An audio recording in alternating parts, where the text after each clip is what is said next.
Isang magandang araw po sa inyong lahat, mga minamahal naming tagapakinig. Handa na ba kayong muling buksan ang inyong mga puso sa isang kwentong susubok sa ating pananaw tungkol sa pamilya at pagmamahal? Sinasabi nilang, ang tunay na yaman ay hindi nasusukat sa salapi o sa taas ng mga gusaling iyong naipatayo. Paano kung isang araw, sa gitna ng iyong tagumpay, ay matuklasan mong ang pinakamahalaga mong kayamanan, ang siyang unti-unti nang nawawala sa'yo? Halina't pakinggan natin ang kwento ni Kislap Montenegro sa kabanatang pinamagatang, Ang Malamig na Kandila. Ang marangyang hacienda de Silangan ay naliligo sa ginintuang ilaw. Ang halimuyak ng mga bulaklak na inangkat pa mula sa malayo ay humahalo sa amoy ng mga mamahaling pagkain na nakahain sa mahabang mesa. Ang masayang tugtugin at halakhakan ng mga bisita, mga kasosyo sa negosyo, mga sikat na personalidad, mga kaibigan ng pamilya Montenegro ay lumilikha ng isang perpektong larawan ng tagumpay. Sa gitna ng lahat ng ito, bumukas ang malaking pinto na gawa sa nara. Tumayo roon si Kislap Montenegro. Ang kanyang mukha ay nagliliwanag sa pananabik. Mas maliwanag pa sa mga chandelier na nakasabit sa kisame. Bit-bit ang isang malaking kahon ng regalo. Ang kanyang mga mata ay agad na hinanap ang iisang dahilan kung bakit siya umuwi ng mas maaga mula sa isang mahalagang business trip sa Singapore. Hiraya! Ang malakas at masaya niyang tawag. Sapat para mahinto ang ilan sa mga usapan. Papa's home! Inaasahan niya ang isang mabilis na pagtakbo, ang pagyakap ng maliliit na braso sa kanyang mga binti, ang matamis na tinig na sasabihing, Papa, you're here! Ngunit ang sumalubong sa kanya ay isang saglit na katahimikan. Sa tabi ng isang malaking cake na may 7 kandila, nakita niya ang kanyang anak, si Hiraya. Nakatayo itong parang isang munting estatwa. Ang mga mata nitong malalaki at bilugan ay biglang nanlaki sa gulat o marahil sa takot. Hindi ito gumalaw. Sa halip na tumakbo palapit sa kanya, ang maliit na katawan nito ay bahagyang umatras at nagtago sa likod ng binti ng isang kasambahay na malapit dito. Isang matalim na kirot ang biglang tumusok sa puso ni Kislap. Isang katanungang walang tunog ang namuo sa kanyang isipan. Bakit? Mahal. Isang malambing na tinig ang bumasag sa pag-iisip niya. Si Mahalina, ang kanyang pangalawang asawa, ay lumapit sa kanya na may perpektong nangiti sa mga labi. Ang ganda nito ay tila isang diwata sa suot nitong eleganteng bestida. Inayos nito ang kwelyo ng kanyang damit at hinalikan siya sa pisngi. Ang bango ng pabango nito ay pamilyar. Ngunit ngayon, parang may kung anong nagbago. You're finally here. Kanina ka pa hinihintay ng anak mo, sabi nito. Ang boses ay kasing tamis ng pulot. Hiraya, anak. Come here. Your papa is home. Tila isang utos ang dating ng mga salitang yon. Dahan-dahang humakbang si Hiraya palayo sa kasambahay. Ang mga mata ay nakatungo sa makintab na sahig. Bawat hakbang ay tila mabigat. Hindi tulad ng isang batang sabik na makita ang kanyang ama. Nang makarating ito sa harap ni Kislap, hindi pa rin ito tumitingin. Yumuko si Kislap. Ipinantay ang kanyang muka sa munting anghel na ilang buwan din niyang hindi nayakap ng mahigpit. Happy birthday, son, sabi ni Kislap. Sinubukang itago ang pagkadismaya sa kanyang boses. Inabot niya ang regalo. This is for you. Doon lang bahagyang nag-angat ng tingin si Hiraya. Nakita ni Kislap ang sarili niyang mga mata sa mukha ng anak, ngunit wala roon ang Kislap na dati niyang nakikita. Ang mga yon ay blanko, parang isang malalim na balon na walang liwanag. Say thank you to your papa, anak. Muling sabat ni Mahalina. Ang kamay ay nakahawak sa balikat ng bata. Bahagyang humigpit ang hawak nito. Isang kilos na marahil ay si Kislap lang ang nakapansin. Look at the wonderful gift he got for you. Thank you. Papa, pabulong na sabi ni Hiraya, parang isang linyang kinabisa mula sa isang script. Kinuha nito ang regalo, ngunit walang kagalakan sa mga mata, walang excitement. Tumayo si Kislap, isang malamig na pakiramdam ang gumapang sa kanyang dibdib. Pinilit niyang ngumiti sa mga bisitang nakatingin sa kanila. He's probably just tired from all the excitement, sabi niya. Mas para sa sarili niya kaysa sa kanila. Nagpatuloy ang handaan, nag-umpisa ang palaro, kantahan, at tawanan. Ngunit para kay Kislap, ang lahat ng ingay ay tila humina. Ang tanging nakikita niya ay si Hiraya, na tahimik na nakaupo sa isang sulok, hindi ginagalaw ang bagong laruan. Paminsan-minsan, sumusulyap ito kay Mahalina, isang sulyap na puno ng pag-iingat at kaba.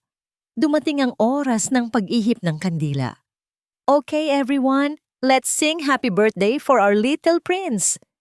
Masayang anunsyo ni Mahalina habang inaakay si Hiraya pabalik sa harap ng cake. Lumapit si Kislap sa likod ng kanyang anak. Ang puso ay umaasang sa pagkakataong ito. Mararamdaman niya ang init ng pagiging isang pamilya. Nagsimula ang kantahan. Pinatong ni Kislap ang kanyang mga kamay sa maliliit na balikat ni Hiraya, handa para sa isang yakap habang umiihip ito ng kandila. Ngunit sa ilalim ng kanyang palad, naramdaman niya ito, ang bahagyang panginginig ng munting katawan. Hindi ito panginginig dahil sa lamig o sa pananabik. Ito ay panginginig dahil sa takot. Hinigpitan niya ng bahagya ang kanyang hawak at sa isang iglap, nakita niya ang mga mata ni Hiraya na mabilis na sumulyap kay Mahalina, isang sulyap na puno ng pangamba. Bago ito muling yumuko. Natapos ang kanta. Umihip si Hiraya sa mga kandila. Nagpalakpakan ang lahat, ngunit si Kislap ay hindi pumalakpak. Ang kanyang mga kamay ay nanatiling nakapatong sa balikat ng kanyang anak, habang ang kanyang isipan ay lumilipad.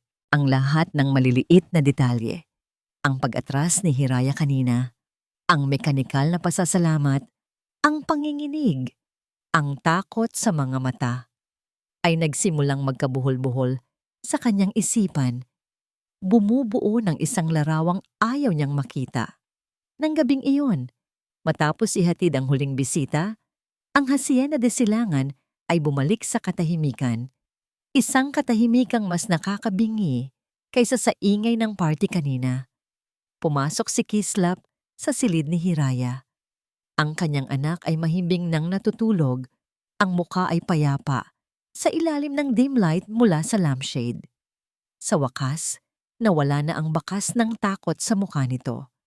Umupo siya sa gilid ng kama at hinaplos ang buhok ng anak. Puno ng pagsisisi ang kanyang puso. Masyado ba siyang naging abala? Masyado ba siyang nalunod sa pagpapalago ng kanilang yaman kaya't hindi niya napansing unti-unti nang lumalamig ang tahanan niya? Inayos niya ang kumot na bumalot sa bata. Nang iangat niya ito, bahagyang nahawi ang mahabang manggas ng pajama ni Hiraya. May nakita siyang isang bagay sa braso nito. Dahan-dahan na parang natatakot sa kung anong matutuklasan, maingat niyang itinaas ang manggas. At doon, sa ilalim ng malamlam na ilaw, ang kanyang hininga ay napigil. Kitang-kita niya ito. Isang namumuong pasa, isang madilim na marka sa maputing balat ng kanyang anak na tila isang aninong hindi dapat naroroon. Nanigas si Kislap sa kanyang kinauupuan. Ang kanyang mga mata ay hindi maialis sa markang iyon. Ang lahat ng ingay sa mundo ay naglaho. Ang tanging naririnig niya ay ang malakas na kabog ng sarili niyang puso. Isang ritmong puno ng isang nakakabinging tanong. Saan ito nanggaling? May mga anino sa bawat sulok ng karangyaan. Mga aninong hindi nililikha ng paglubog ng araw, kundi ng mga lihim na pilit itinatago sa liwanag. Para kay Kislap, ang isang pasa sa braso ng kanyang anak ay nagbukas ng pinto sa isang kadilimang hindi niya akalaing namumuhay sa loob ng sarili niyang tahanan.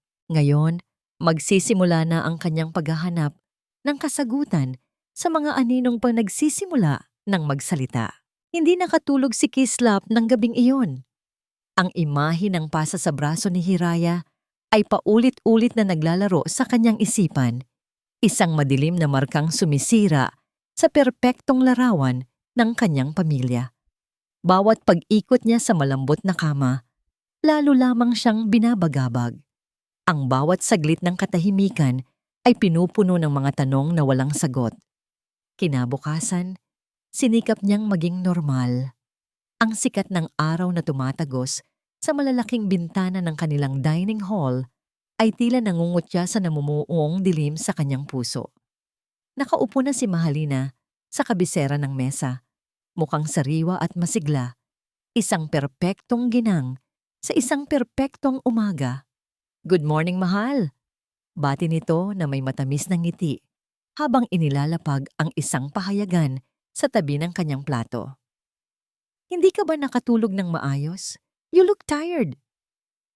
Nagsalin si Kislap ng kape sa kanyang tasa, pinanatiling kalmado ang kanyang mga kamay. Hinintay niyang maihain ng kasambahay ang almusal ni Hiraya at makaalis ito. Silang tatlo na lang ang natira sa katahimikan ng malawak na silid.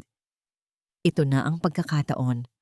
"Mahalina," panimula niya, ang kanyang boses ay kalmado, ngunit may bigat na hindi maipagkakaila.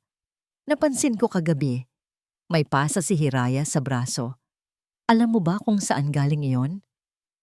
Hindi natinag ang ngiti ni Mahalina, ngunit si Kislap, nakabisado na siya, ay nakapansin ng bahagyang pagbabago sa mga mata nito. Isang kislap ng pag-iingat na mabilis ding naglaho. Ibinaba nito ang tasa ng tsaa. Ang ekspresyon ay naging puno ng kapanipaniwalang pag-aalala. "Iyon ba? Nako, mahal, nag-alala rin ako ng husto dyan," sabi nito. Ang boses ay puno ng pagkalinga.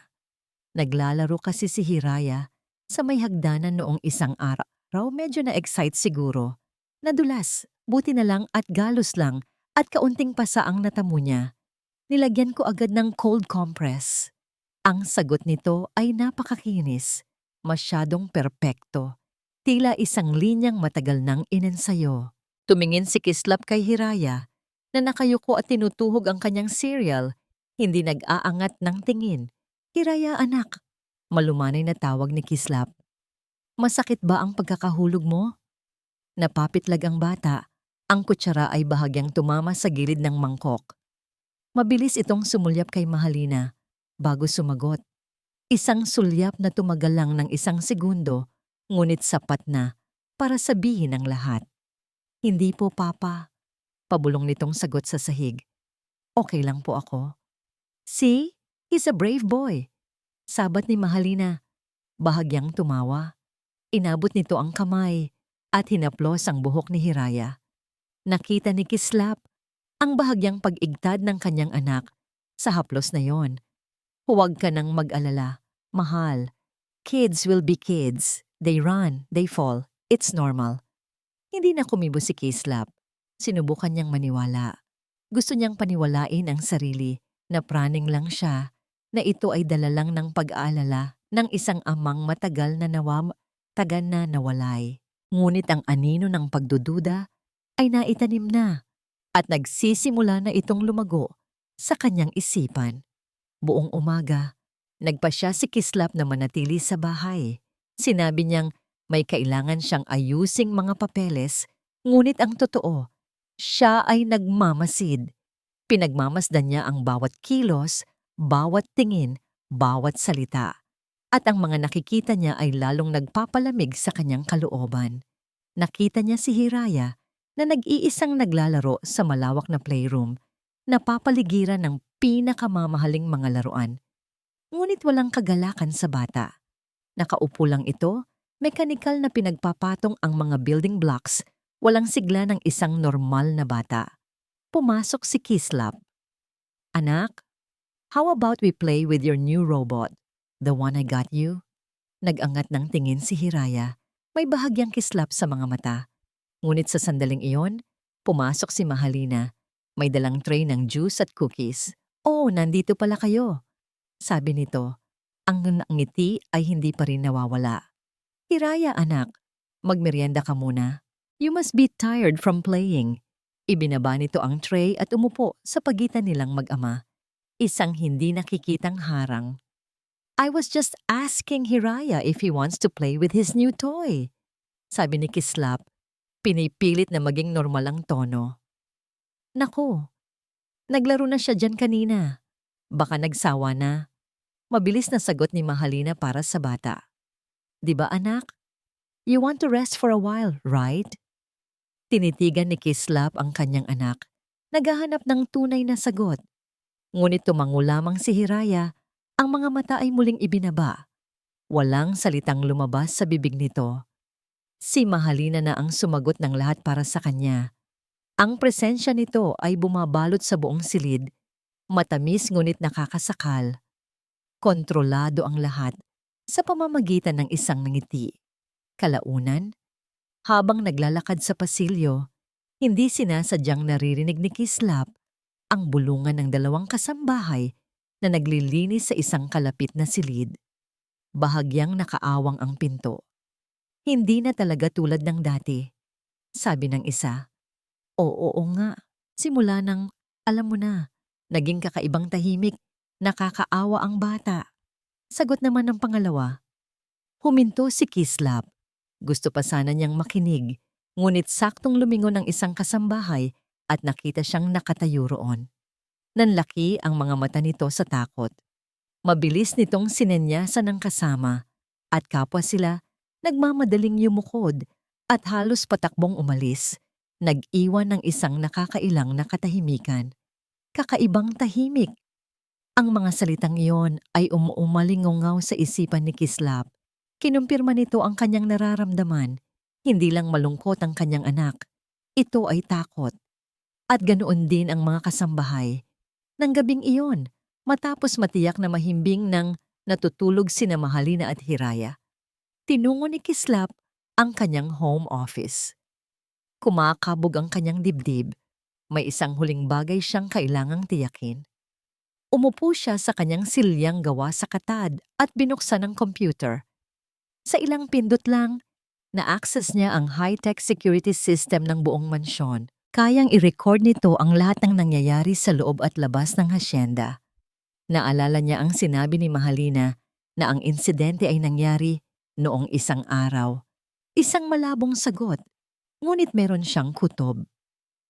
Tinungo niya ang mga recordings 3 araw bago ang birthday party. Pinili niya ang camera sa main hallway kung nasaan ang malaking hagdanan. Pinindot niya ang fast forward, ang mga mata ay nakatutok sa screen, pinapanood ang malalabong aninong, mga staff, at ni Mahalina na pabalik-balik. At napahinto siya. Nahanap niya ang araw na tinutukoy ni Mahalina kung kailan madalas itong mapadpad sa lugar na yon. Pinindot niya ang play sa normal na bilis. Nakita niya si Hiraya na tumatakbo, hawak ang isang laruan. Nakita niya si Mahalina na sumusunod.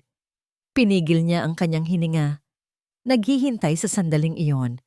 Ngunit hindi ito dumating. Sa halip, kumurap ang screen. Isang pulang mensahe ang lumitaw sa isang span ng 20 minuto. File corrupted. Data not found. 20 minuto? 20 minutong nawawala sa record. Napatingin si Kislap sa screen, isang malamig na kilabot ang gumapang sa kanyang likuran. Hindi ito isang system error. Siya ang nagdisenyo ng sistemang ito. Mayroon itong mga backup para maiwasan ang anumang random na pagkasira. Ito ay sinadya. Sumandal siya sa kanyang upuan. Ang pagdududa sa kanyang isipan ay tuluyan ng naging isang malamig at matigas na katotohanan. Sobra na ang mga pagkakataon, ang handang sagot, ang takot ni Hiraya, ang bulungan ng mga kasambahay, at ngayon, isang binurang video footage. Hindi ito aksidente, isa itong pagtatakip. At alam ni Kislap na iisa lang ang tao sa bahay na yon na may access at kakayahang gawin ito. Mahalina. Ang pangalan nito ay umaling-awngaw sa kanyang isipan, hindi bilang isang bulong, kundi bilang isang malinaw, na akusasyon. Ang isang sirang laruan ay maaaring palitan. Ngunit paano kung ang nabasag ay ang kawalang malay ng isang bata? Paano kung ang laruan ay ang kanyang espiritu? Para kay Kislap, ang pagdududa ay isa ng nanlalamig na katiyakan. Ngayon, gagawa siya ng isang hakbang na tuluyang sisira sa pekeng katahimikan ng kanilang tahanan at maglalantad sa isang katotohanang mas masakit pa sa kanyang inaasahan. Ang umaga ay dumaan na tila isang mabagal na lason. Bawat ngiti ni Mahalina, bawat malambing niyang salita ay parang isang insulto sa kaalamang natuklasan ni Kislap. Ang binurang footage ng security camera ay hindi lang isang patunay. Ito ay isang deklarasyon ng digmaan. At si Kislap ay hindi uurong. Tanghaliin na nang tumayo siya mula sa kanyang study table. Kinuha niya ang kanyang telepono at tinawagan si Mahalina. Pinilit niyang gawing normal at walang bahid ng galit ang kanyang boses. "Mahal," panimula niya. "I'm sorry pero tumawag si Mr. Tan. May bigla ang problema sa Maharlika Tower project. Kailangan ko siyang puntahan ngayon din. Baka gabihin ako ng husto." Sa kabilang linya, narinig niya ang boses ni Mahalina na puno ng pag-unawa. "Ganoon ba? Sige, mahal. Mag-iingat ka. Huwag mo na kaming alalahanin ni Hiraya. Ako na ang bahala sa lahat dito." "Salamat, mahal. I love you," sabi ni Kislap. Bawat salita ay abos sa kanyang dila. "I love you too," sagot nito. Ibinaba ni Kislap ang tawag. Isang malamig at mapait na ngiti ang sumilay sa kanyang mga labi. "Ako na ang bahala sa lahat dito." Ang mga salitang iyon ay umaling-awngaw sa kanyang isipan na parang isang banta. Isinuot niya ang kanyang coat, kinuha ang susi ng kotse at umarte na parang nagmamadali. Hinalikan niya sa pisngi si Mahalina na naghatid sa kanya hanggang sa pinto. Hindi niya magawang tignan si Hiraya na tahimik na nakatayo sa may sala. Ang mga mata ay nakasunod sa bawat kilos niya. Pinaandar ni Kislap ang kanyang mamahaling sasakyan at mabilis na pinalabas ng malaking gate ng Hacienda de Silangan. Pinanood niya sa rearview mirror ang unti-unting pagliit ng imahe ng kanyang asawa hanggang sa ito'y maglaho. Nang makaliko na siya sa kanto, ilang metro ang layo mula sa kanilang gate, mariin niyang inapakan ng preno. Huminto ang sasakyan. Huminga siya ng malalim. Ang kanyang mga kamay ay nanginginig habang mahigpit na nakahawak sa manibela. Ang kaninang kalmadong maskara ay unti-unting nalulusaw, inilalabas ang nag-aalab na galit at sakit sa ilalim nito. Nag-U-turn siya. Ipinark niya ang kotse sa isang lugar na hindi agad makikita mula sa gate. Dahan-dahan siyang bumaba at naglakad pabalik, gamit ang isang maliit na service gate na siya lang ang nakakaalam. Tahimik siyang pumasok sa loob ng mansyon. Ang karaniwang ingay ng mga kasambahay ay wala. Marahil, ito ang oras ng kanilang pahinga. O marahil, sinadya ni Mahalina na walang ibang tao sa paligid. Ang katahimikan ay nakakabingi at mas lalo lang nitong pinalakas ang kabog sa kanyang dibdib. Sinundan niya ang isang mahinang tunog, isang tunog ng nabasag na babasagin na sinundan ng isang boses na hindi niya makakalimutan, isang boses na puno ng kamandag. Nagmumula ito sa dining area. Dahan-dahan siyang sumilip mula sa gilid ng malaking pinto. At doon, ang kanyang mundo ay gumuho. Si Hiraya ay nakatayo sa gitna ng sahig, nanginginig. Ang kanyang mga mata ay puno ng luha. Sa paanan niya ay may basag na baso at isang mantsa ng kulay kahel na fruit juice na kumakalat sa puting alpombra. Nakatayo sa harap nito si Mahalina. Ngunit hindi ito ang Mahalina na kilala niya. Wala ang matamis na ngangiti. Wala ang malambing na boses. Ang mukha nito ay napalitan ng isang pangit na maskara ng galit.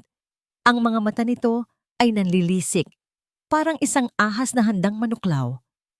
"Ano ka ba? Tanga-tanga ka ba talaga?" Sigaw ni Mahalina. Ang boses nito ay matinis at malupit. Alam mo ba kung magkano ang carpet na yan? Ha? Paulit-ulit na lang. Palagi kang pabigat. Sorry po, Tita Mahalina. Pabulong na sabi ni Hiraya. Ang boses ay nanginginig sa takot. Hindi ko po sinasadya. Hindi sinasadya? Lahat na lang hindi mo sinasadya. Walang kang silbi. Isa kang sirang laruan. Tumaas pa lalo ang boses ni Mahalina. Bawat salita ay tila isang matulis na patalim. Sa tingin mo, habang buhay kang mamahalin ng papa mo kung ganyan ka? Sa tingin mo, hindi siya magsasawa sa isang sakiting lampang bata na katulad mo? Baka isang araw, iwan ka na lang din niya, tulad ng ginawa ng nanay mo. Kasabay ng huling salita, akmang itataas ni Mahalina ang kanyang kamay. Hindi na nakapagpigil si Kislap. Lumabas siya mula sa kanyang pinagtataguan. Hindi siya sumigaw. Hindi siya nagsalita. Isang mabigat na presensya lamang ang kanyang dala. Ang katahimikan na dala ng kanyang pagdating ay mas malakas pa sa anumang sigaw. Natigilan si Mahalina. Ang kamay ay nanigas sa ere. Ang galit sa kanyang mukha ay biglang napalitan ng pagkabigla. Pagkatapos ay ng purong takot. Para siyang isang multo na nakakita ng liwanag. Kakislap, nauutal niyang sabi. Akala ko, umalis ka na? Mabilis na bumalik ang pekeng ngiti sa kanyang mga labi. Ngunit ang kanyang mga mata ay hindi makapagsinungaling. Mahal, you misunderstood. I was just disciplining him. Tinuturuan ko lang siya na maging maingat. Hindi pinansin ni Kislap ang kanyang mga salita. Ang kanyang mga mata ay hindi nakatingin sa kanya. Tila ba isa lang siyang hangin, isang kasangkapan na walang halaga. Ang buong atensyon niya ay nakatuon sa isang maliit na figura na nanginginig pa rin sa gitna ng silid. Nilagpasan niya si Mahalina na para bang hindi ito nag-i-exist. Dahan-dahan siyang lumuhod sa harap ng kanyang anak. Ang galit na kanina'y nag-aalab sa kanyang dibdib ay napalitan ng isang matinding pagsisisi na halos dumurog sa kanyang puso. Hiraya, sabi niya, ang kanyang boses ay basag. Anak, Papa's here. Walang salitang lumabas mula kay Hiraya. Tumingin lang ito sa kanya. Ang malalaking mata ay isang dagat ng kalungkutan at takot. Itinaas ni Kislap ang kanyang mga kamay at marahan siyang binuhat. Sa sandaling iyon, naramdaman niya ang pagkapit ng maliliit na braso sa kanyang leeg. Isang mahigpit, desperadong pagkapit. Isinubsob ni Hiraya ang mukha nito sa kanyang balikat. Ang munting katawan ay humahagulgol ng walang tunog. At habang karga-karga niya ang kanyang anak, habang dinadama ang bigat ng kanyang kapabayaan, isang mahinang bulong ang tumama sa kanyang tainga. Isang bulong na sumira sa huling piraso ng kanyang puso at nagpatibay sa kanyang gagawing desisyon. Papa, bulong ni Hiraya, ang mainit na hininga nito ay basa sa luha. Huwag mo po akong iwan ulit. Takot po ako. Ang katotohanan ay parang araw.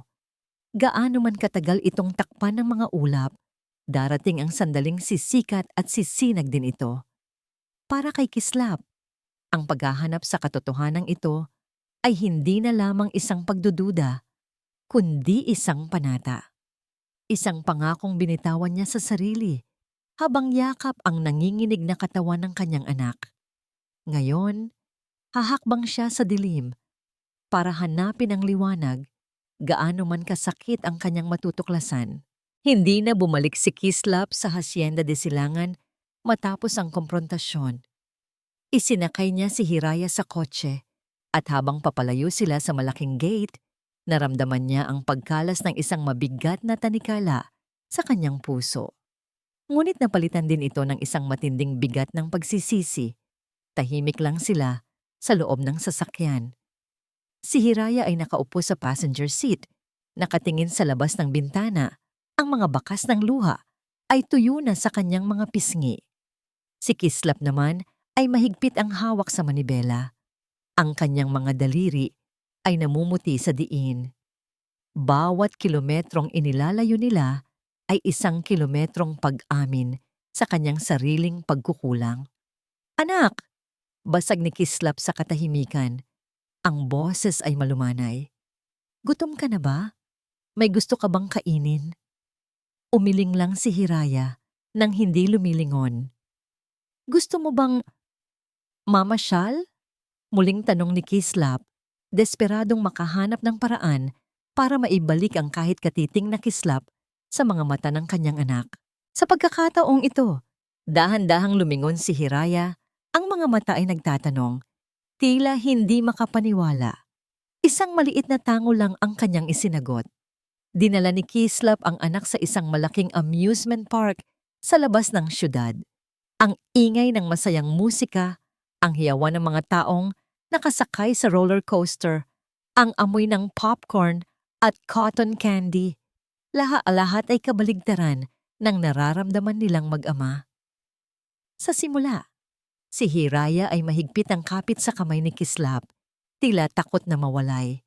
Bawat alok ni Kislap na sumakay sa mga rides ay tinatanggihan nito.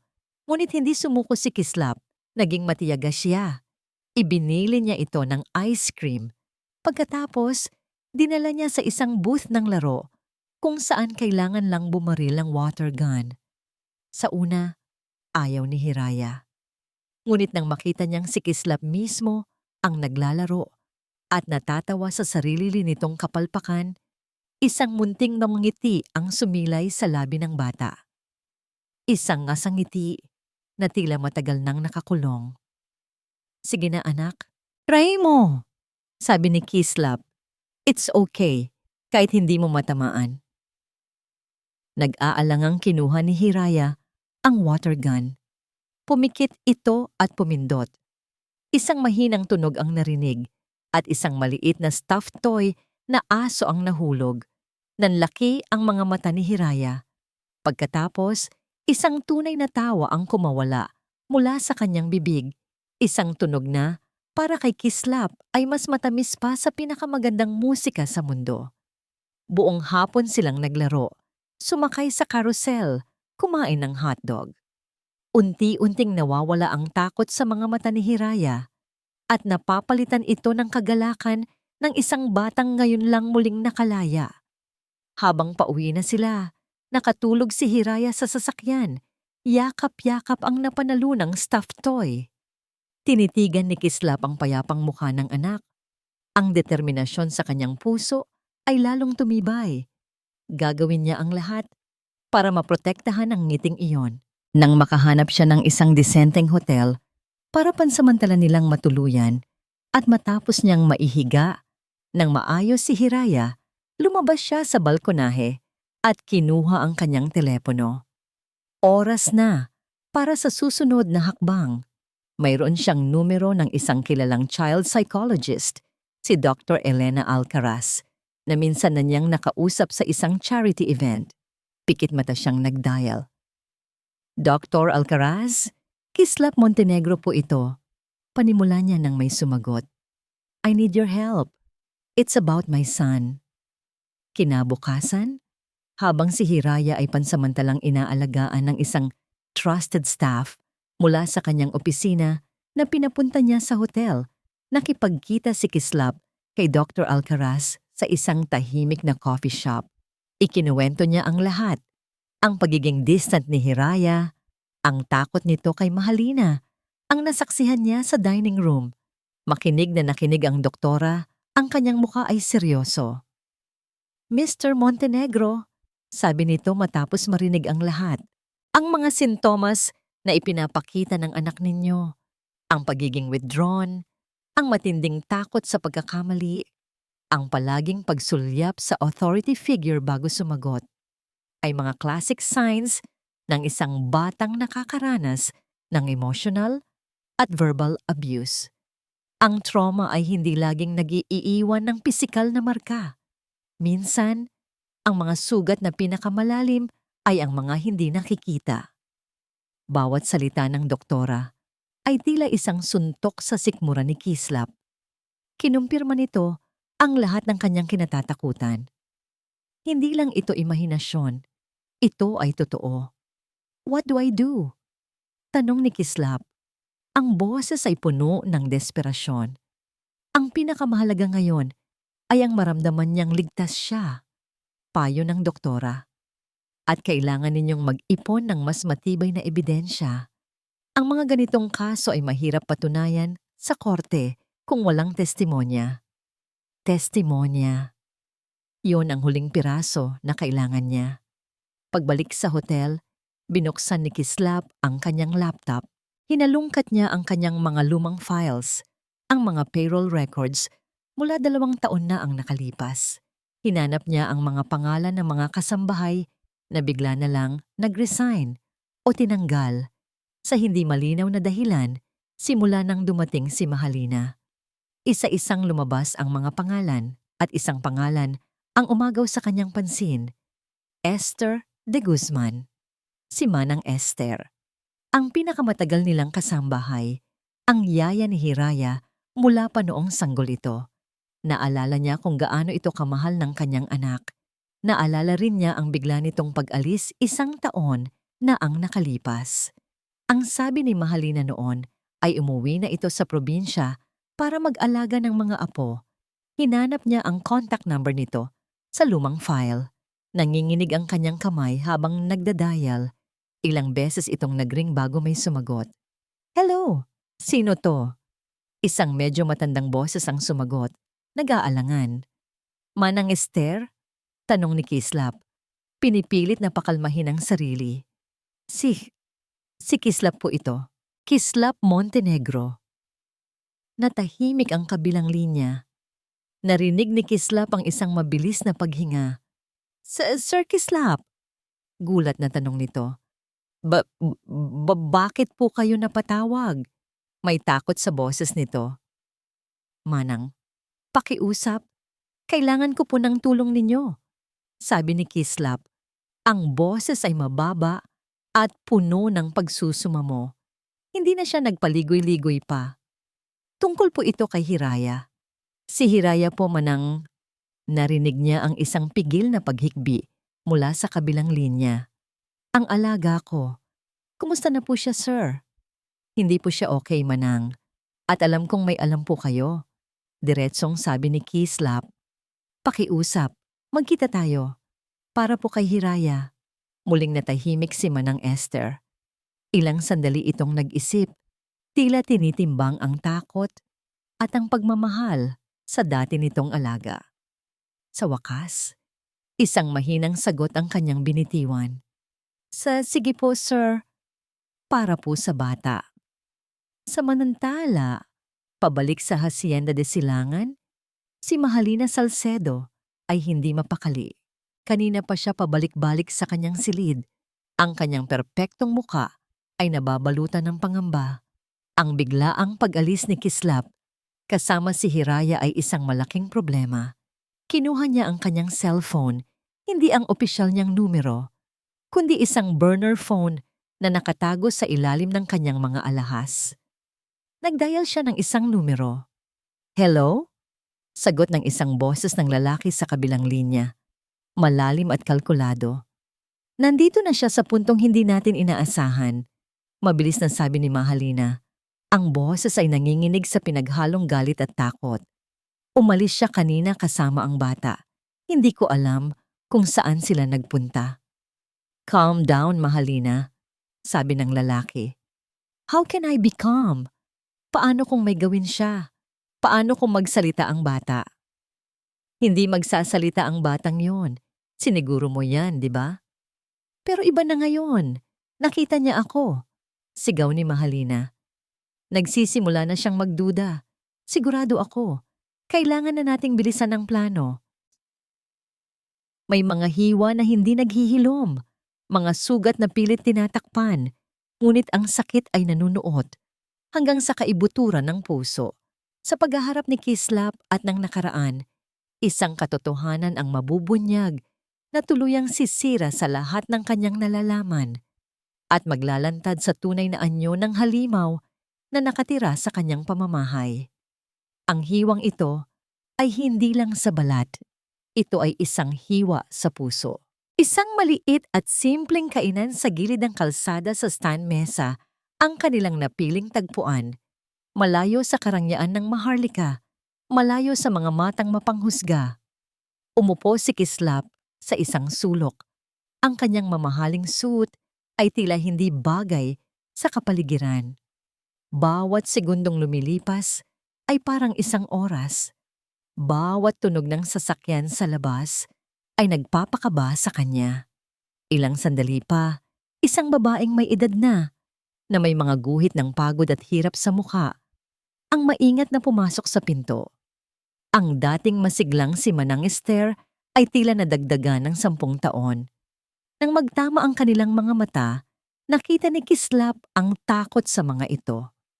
Magandang hapon po, Sir Kislap. Nanginginig nitong bati habang nauupo sa kanyang harapan.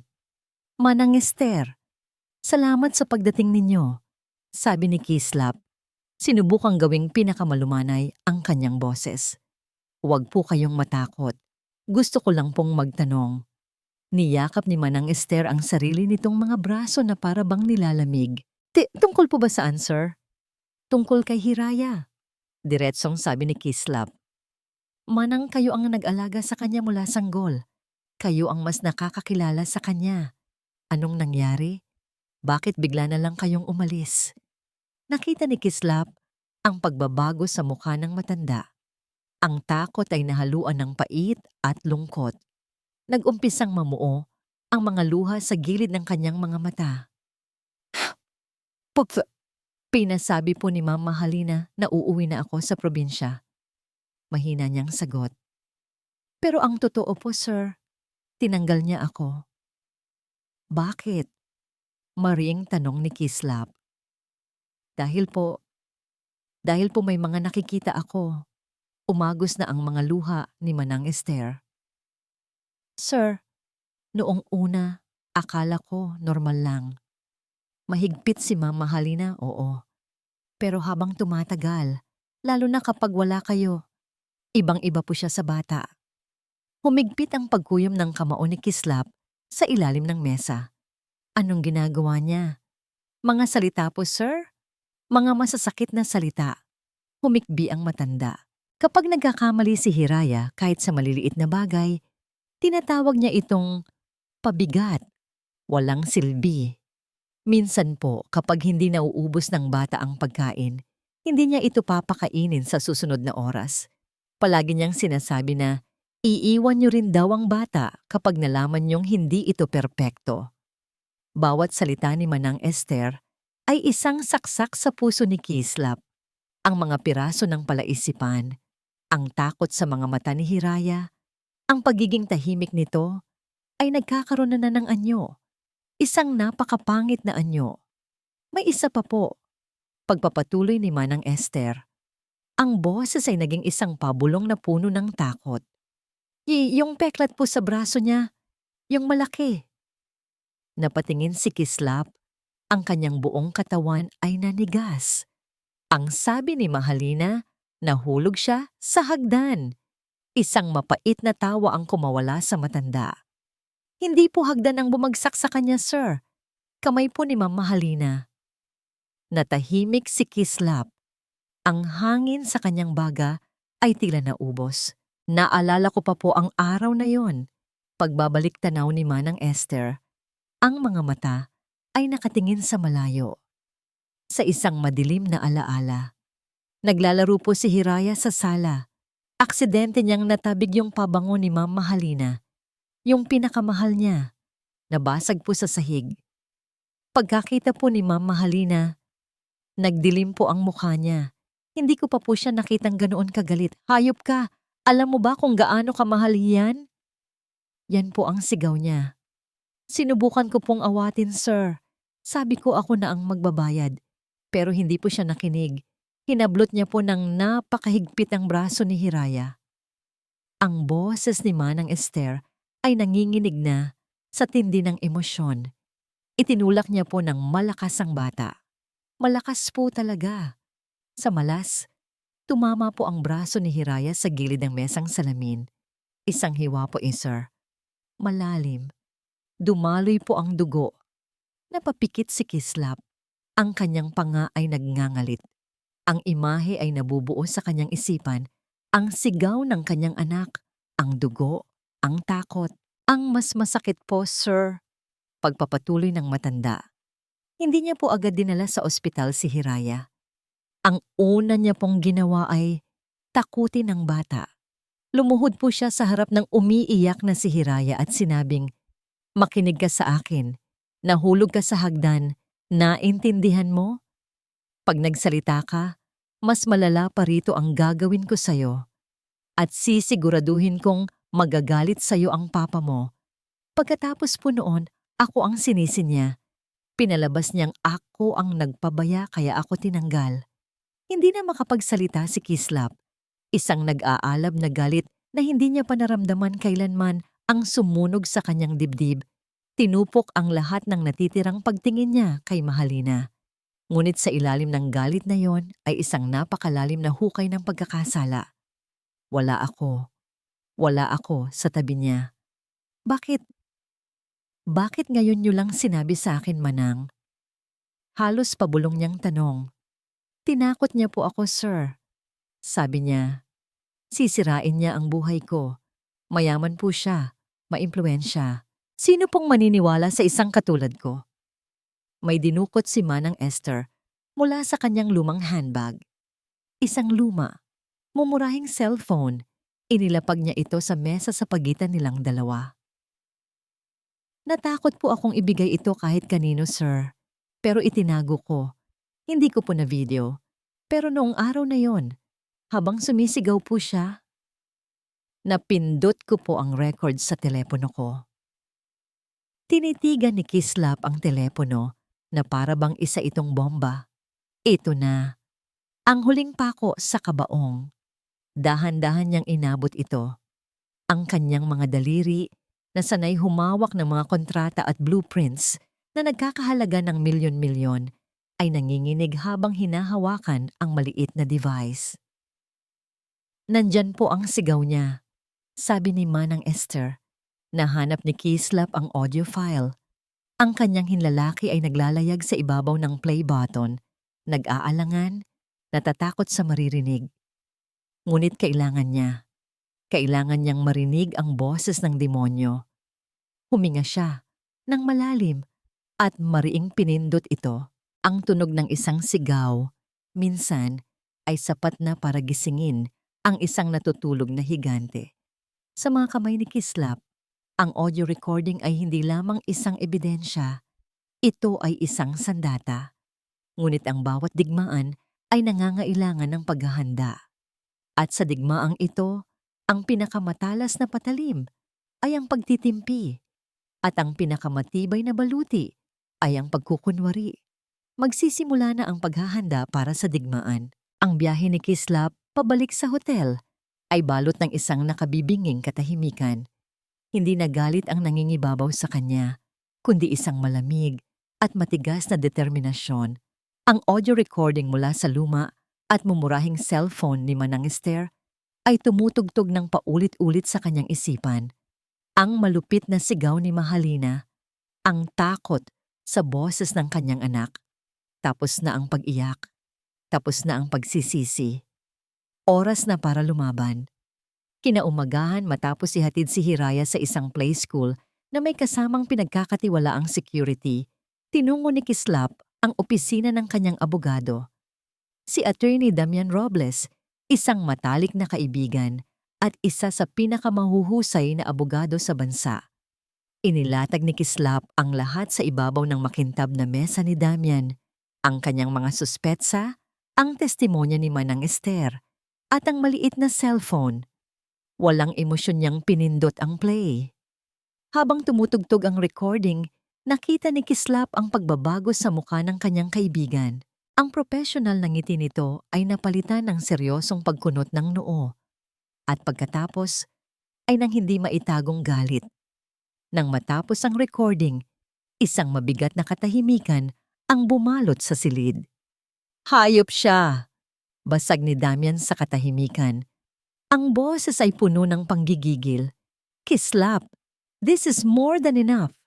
This is clear evidence of child abuse. Pwede natin siyang ipakulong. Hindi lang yan ang gusto ko, Dami. Matigas na sabi ni Kislap. Gusto kong makuha ang full custody kay Hiraya. Gusto kong mawala siya sa buhay namin ng tuluyan. At gusto kong masiguro na wala siyang makukuha kahit 1 sentimo mula sa akin. Sumandal si Damian sa kanyang upuan at huminga ng malalim. Makinig ka, Kislap. The custody battle. We can win this. Malakas ang ebidensya mo. Pero ang diborsyo at ang usapin sa yaman, that will be a brutal war. Mahalina is not stupid. Hindi siya papayag na umalis ng walang dala. She will fight tooth and nail. Gagamitin niya ang lahat. Media, kasinungalingan, lahat. I'm ready for that. Walang gatol na sagot ni Kislap. Kung ganoon, sabi ni Damian habang tumatayo at naglalakad-lakad. Kailangan nating maging mas matalino kaysa sa kanya. Sa ngayon, hindi niya pwedeng malaman na may alam ka na. Hindi niya pwedeng malaman na hawak mo ang recording na yan. Kailangan mong bumalik sa mansyon. Kailangan mong umarte na parang walang nangyari. Ang ideya ay kasuklam-suklam para kay Kislap. Ang bumalik sa bahay na yon, ang makita ang mukha ng babaeng iyon, ang ngitian siya. Parang isang impyerno. Hindi ko yata kaya, Dami. Pag-amin niya. Kailangan mong kayanin, mariing sabi ng abogado. Para kay Hiraya, ito ang pinakamagandang stratehiya. We need to catch her off guard. While you are playing the part of a clueless husband, my team and I will prepare everything. I-file natin ang lahat ng sabay-sabay para wala na siyang takas. Intindihin mo, Kislap. Isa itong laro ng chess.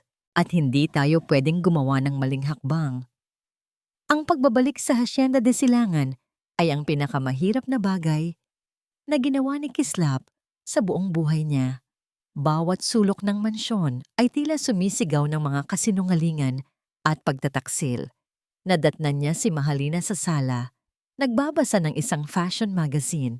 Nang makita siya nito, isang matamis na ngiti ang sumilay sa mga labi nito. Mahal, you're back! At si Hiraya? Pinasyal ko lang. Medyo napagod kaya iniwan ko muna sa pinsan ko para makapagpahinga. Pagsisinungaling ni Kislap. Pinilit niyang ngumiti pabalik. Isang nangiting tila yelo sa kanyang mga labi. Ang hapunan ng gabing iyon ay isang pagtatanghal ng pagkukunwari. Umupo si Kislap sa kabisera ng mesa. Pinapanood si Mahalina na magsalita tungkol sa mga plano nito para sa isang charity ball. Pinapanood niya kung paano ito tumawa, kung paano nito hinawakan ang kanyang kamay. Bawat haplos nito ay parang gumagapang nagagamba sa kanyang balat. Kailangan niyang gamitin ang lahat ng kanyang lakas para hindi bawiin ang kanyang kamay at isigaw sa mukha nito ang lahat ng kanyang nalalaman. Ang kanyang isip ay nasa ibang lugar. Habang si Mahalina ay nagsasalita tungkol sa mga bulaklak at dekorasyon, ang naririnig lang ni Kislap ay ang sigaw nito sa audio recording. Habang pinupuri nito ang luto ng chef, ang nakikita lang niya ay ang peklat sa braso ng kanyang anak. Isang napakabagal na torture. Nang matapos ang hapunan, umakyat si Kislap sa kwarto ni Hiraya.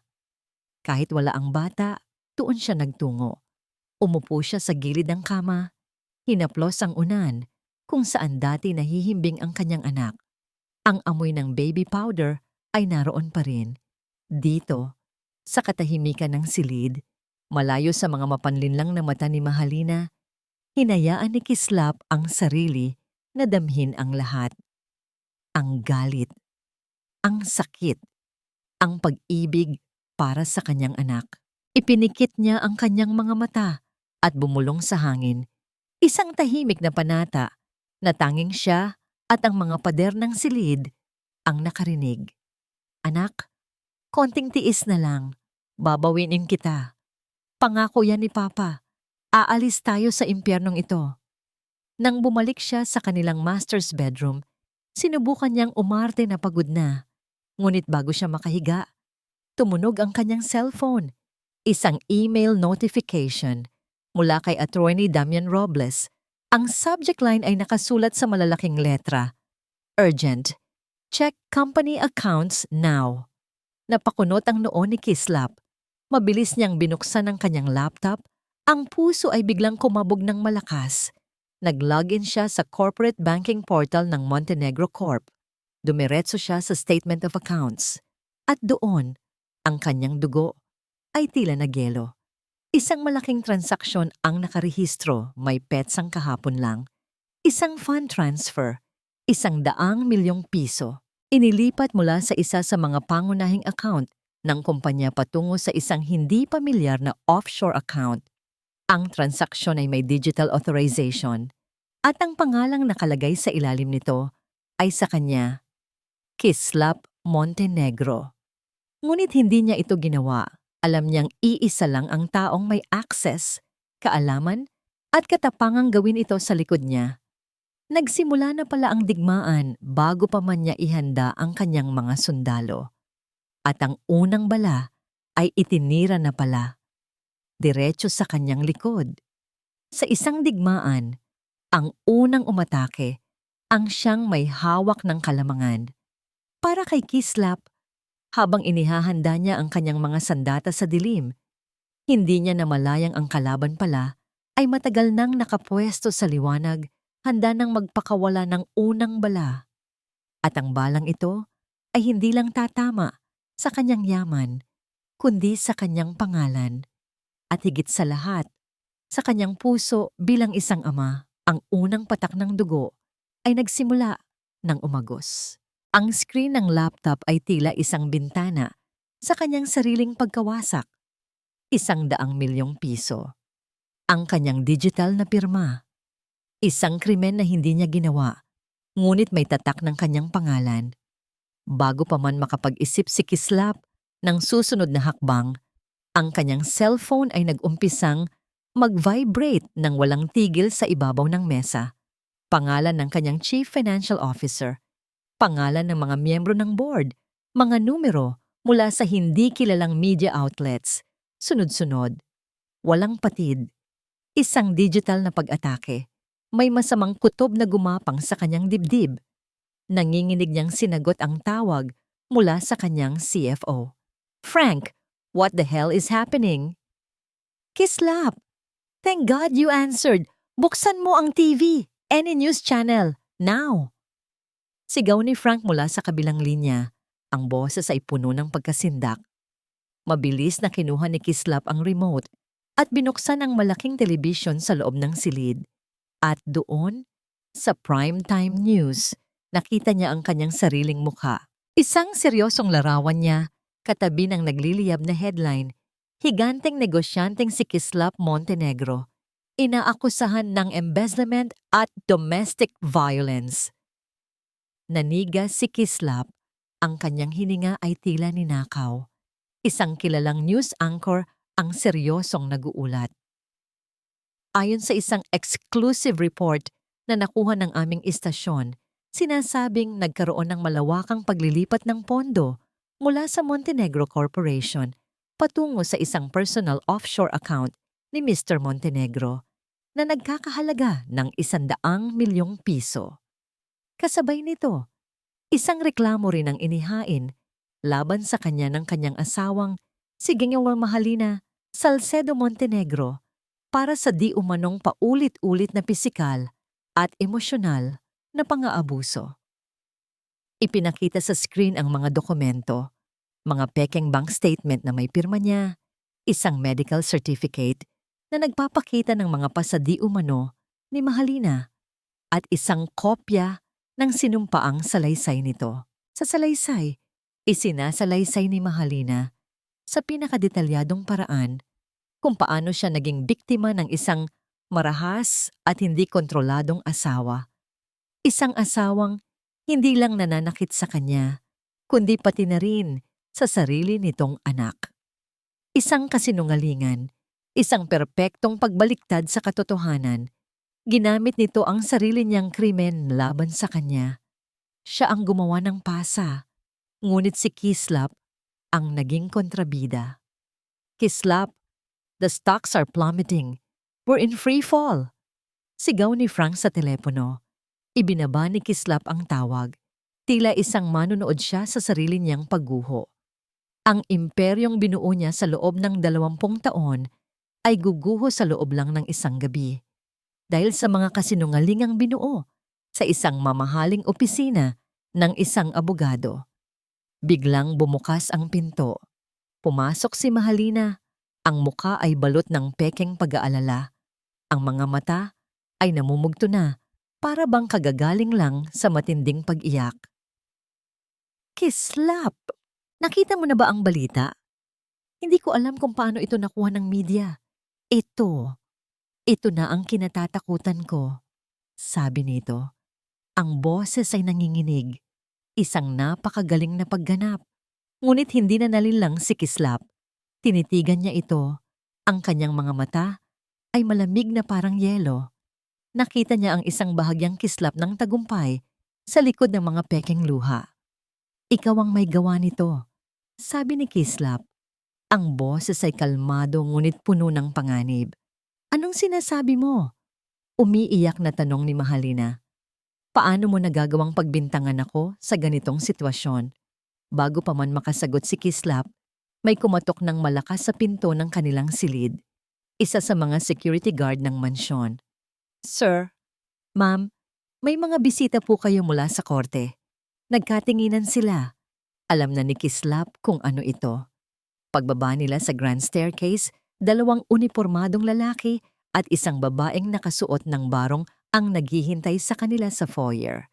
Ang babae, isang court sheriff, ay humakbang pasulong. Hawak ang isang brown envelope. Mr. Kislap Montenegro. Tanong nito sa isang formal na tono. Tumango si Kislap. Ako po ay mula sa Regional Trial Court. Narito po ako para iserve sa inyo ang dokumentong ito. Inabot nito ang envelope.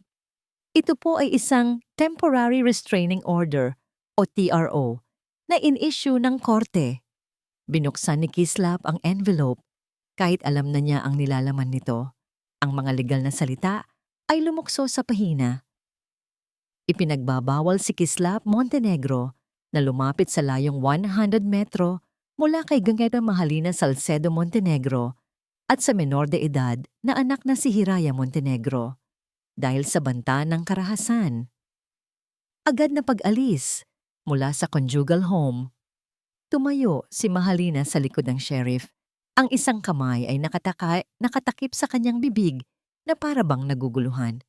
Ngunit ang kanyang mga mata ay nakatingin diretso kay Kislap. At sa mga matang yon, nakita ni Kislap ang isang halos hindi mahahalata, ngunit matagumpay na ngisi. Ang nangisi ng isang ahas matapos matuklaw ang kanyang biktima. Kailangan niyo na pong umalis ngayon din, Mr. Montenegro, sabi ng sheriff. Ito ang bahay ko, mariing sabi ni Kislap. Hindi na po muna, sir, ayon sa utos ng korte. Sa sandaling iyon, isang maliit na tinig ang narinig mula sa itaas ng hagdanan. Papa? Si Hiraya. Nagising ito marahil sa ingay. Nakatayo ito roon, yakap ang stuffed toy na aso. Ang muka ay puno ng pagkalito. Papa! Sigaw nito at nagsimulang tumakbo pababa. Akmang sasalubungin siya ni Kislap, ngunit mabilis na humarang si Mahalina. Niyakap nito si Hiraya at binuhat, "Huwag, anak. Huwag kang lalapit sa papa mo. It's not safe." Ang mga salitang yon ay tumusok sa puso ni Kislap na parang isang punyal. Ang kanyang sariling anak, ginagamit laban sa kanya. Wala nang nagawa si Kislap. Sa ilalim ng mga mapanuring mata ng mga opisyal, ng mga kasambahay na tahimik na nanonood mula sa malayo, at ni Mahalina na may hawak na tropeyo. Ang kanyang anak ay tinalikuran niya ang lahat. Naglakad siya palabas ng pinto ng sarili niyang bahay. Walang dalang kahit ano, maliban sa susi ng kanyang kotse at ang teleponong hawak niya. Habang isinasara ng gwardiya ang malaking gate sa kanyang likuran, Lumingon siya. Sa bintana ng ikalawang palapag, nakita niya ang mukha ng kanyang anak. Ang maliliit nitong palad ay nakadikit sa salamin. Ang mukha ay basang-basa sa luha. Ang kanyang mga sigaw na papa ay mahina at halos hindi marinig sa likod ng makapal na salamin. Nang makalayo na siya, huminto si Kislap sa gilid ng daan. Ang kanyang mundo ay gumuho sa loob lamang ng isang oras. Ang kanyang pangalan, ang kanyang kumpanya, ang kanyang anak. Nawala lahat. Nanginginig niyang kinuha ang kanyang telepono. May isa pa siyang pag-asa. Ang kanyang abogado at kaibigan. Nag-dial siya sa numero ni Atty. Damian Robles. Dami! Nakita mo na ba? Dami! They're framing me. Kailangan nating kumilos. Desperado niyang sabi nang sumagot ito. Ngunit ang boses sa kabilang linya ay hindi ang mainit na boses ng kanyang kaibigan. Ito ay malamig, formal at malayo. I'm sorry, Mr. Montenegro, sabi ni Damian. I've seen the news, and unfortunately, may conflict of interest na. Hindi na kita maaring maging kliyente. Anong sinasabi mo? Damian, it's me, Kislap. My firm also represents one of the major investors in your wife's new foundation. I cannot represent you against a party connected to another client. I'm sorry, I have to go. Click. Nalaglag ang telepono mula sa kamay ni Kislap. Ang huling sinag ng pag-asa ay namatay. Hindi lang siya inatake ni Mahalina. Inisolate siya nito. Inunahan siya nito sa lahat ng sulok. Pati ang taong pinagkakatiwalaan niya ay nakuha na rin nito. Siya ay nag-iisa, ganap na nag-iisa. May mga sandali sa buhay kung kailan ang isang tao ay tuluyang huhubaran ng lahat. Ng yaman, ng kapangyarihan, ng pangalan. Kapag ang kahariang iyong itinayo ay gumuho sa isang iglap at ang natira na lamang ay ang mga abo ng iyong mga pangarap. Ito ang sandali ng ganap na pagkawasak. Para kay Kislap Montenegro, ang gabi ay hindi pa kailanman naging ganito kadilim at kawalang pag-asa. Ito ang kabanata kung saan lahat ay nawala. Hindi alam ni Kislap kung gaano katagal siyang nagpalaboy-laboy sa mga kalsada ng lungsod ng Maharlika. Ang kanyang mamahaling European car na dati simbolo ng kanyang kapangyarihan ay tila isa na ngayong kulungan. Bawat kanto, bawat gusali ay isang paalala ng buhay na ninakaw sa kanya. Sa huli, itinigil niya ang sasakyan sa isang madilim na eskinita at nagpatuloy na lamang sa paglalakad. Hayaan siyang mabasa. Hayaan siyang lamigin. Nagsimulang pumatak ang isang malamig na ambon na unti-unting lumakas at naging isang malakas na buhos ng ulan. Ngunit hindi ito ininda ni Kislap. Naglakad lang siya ng naglakad. Walang patutunguhan, habang ang mga ilaw ng syudad ay lumalabo sa likod ng kurtina ng ulan at ng kanyang sariling mga luha. Ang kanyang damit na nagkakahalaga ng libo-libo ay basang-basa na, mabigat. Tila hinihila siya pababa. Napahinto siya sa isang parke. Sa gitna ng dilim at ulan, nakita niya ito sa di kalayuan. Ang Montenegro Tower, ang pinakamataas na gusali sa buong syudad. Ang korona ng kanyang imperyo. Ang monumento ng kanyang tagumpay. Dati, ngayon, tila isa na lamang itong matayog na lapida ng kanyang pangalan. Isang matulis na paalala ng kanyang kabiguan. Umupo siya sa isang basang-basang bangko sa parke. Hindi alintana ang lamig na tumatagos sa kanyang mga buto. Tumingala siya sa gusali, habang ang ulan ay humahampas sa kanyang mukha. Sa kanyang isipan, biglang sumulpot ang isang alaala. Ang alaala ng kanyang yumaong asawa, si Althea, ang ina ni Hiraya. Naalala niya ang araw na ipinakita niya rito ang blueprint ng tore. Ang mga mata nito ay nagdingning. Itatayo mo yan para sa kinabukasan ng anak natin, sabi nito. At bago ito pumanaw, may isa itong huling habilin. Alagaan mo ang hiraya natin, Kislap. Huwag mo siyang pababayaan. Pangako mo yan. Isang pangakong sinira niya. Doon sa gitna ng malakas na ulan, sa ilalim ng anino ng kanyang guhong imperyo, ang isang makapangyarihang Kislap Montenegro ay tuluyang gumuho. Humagulgol siya. Isang hagulgol na hindi dahil sa nawalang pera o kumpanya. Isang hagulgol ng isang amang nabigo. Isang asawang sumira sa isang sagradong pangako. Nabigo siyang protektahan ang kanyang anak. Ang tanging yaman na may tunay na halaga. Naramdaman niyang wala nang natira. Ang kanyang pera ay kinakalkal na ng mga buwitre. Ang kanyang pangalan ay dinungisan na sa buong mundo. Ang kanyang anak ay nasa kamay na ng isang halimaw. At ang huling taong pinagkakatiwalaan niya ay tinalikuran na rin siya. Wala na. Ito na ang dulo.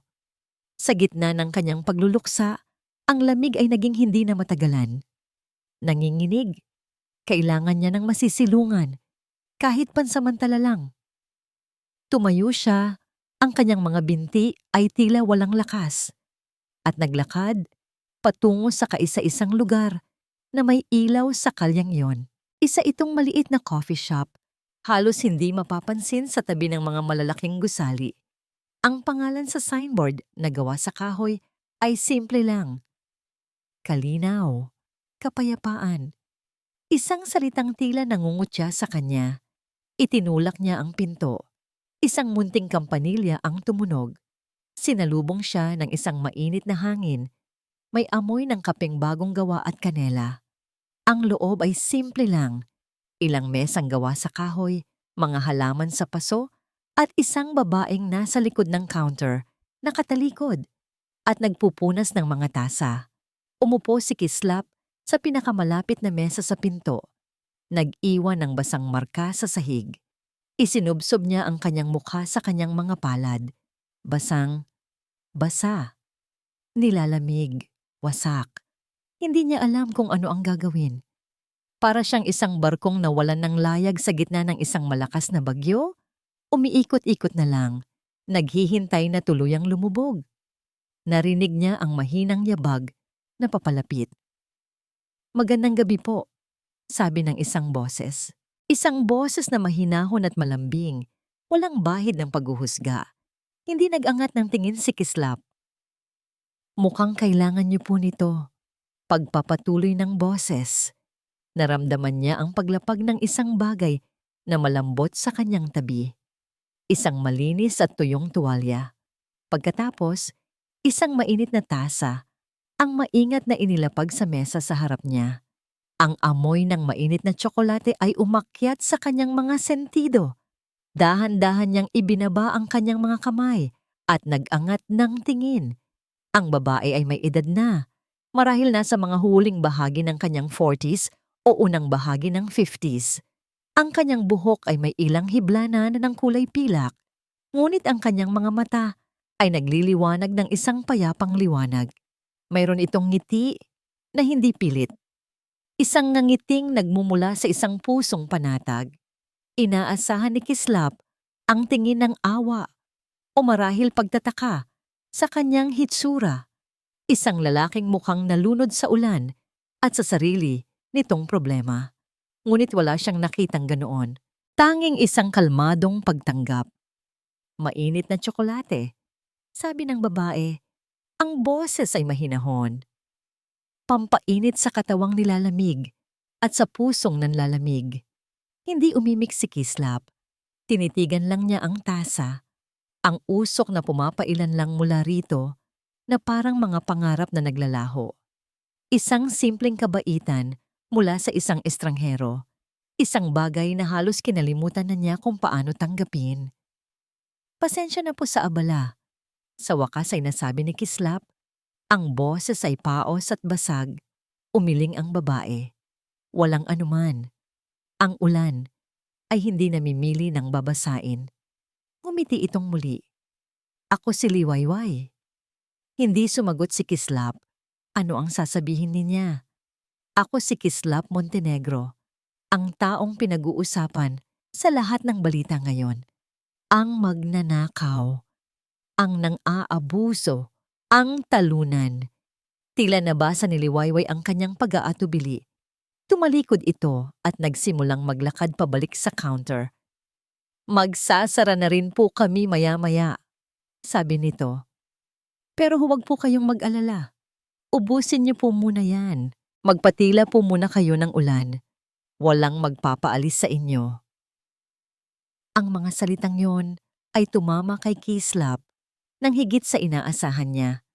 Sa buong araw, lahat ng tao ay tila nagtataboy sa kanya palayo. Mula sa sarili niyang bahay, mula sa kanyang kumpanya, mula sa kanyang buhay.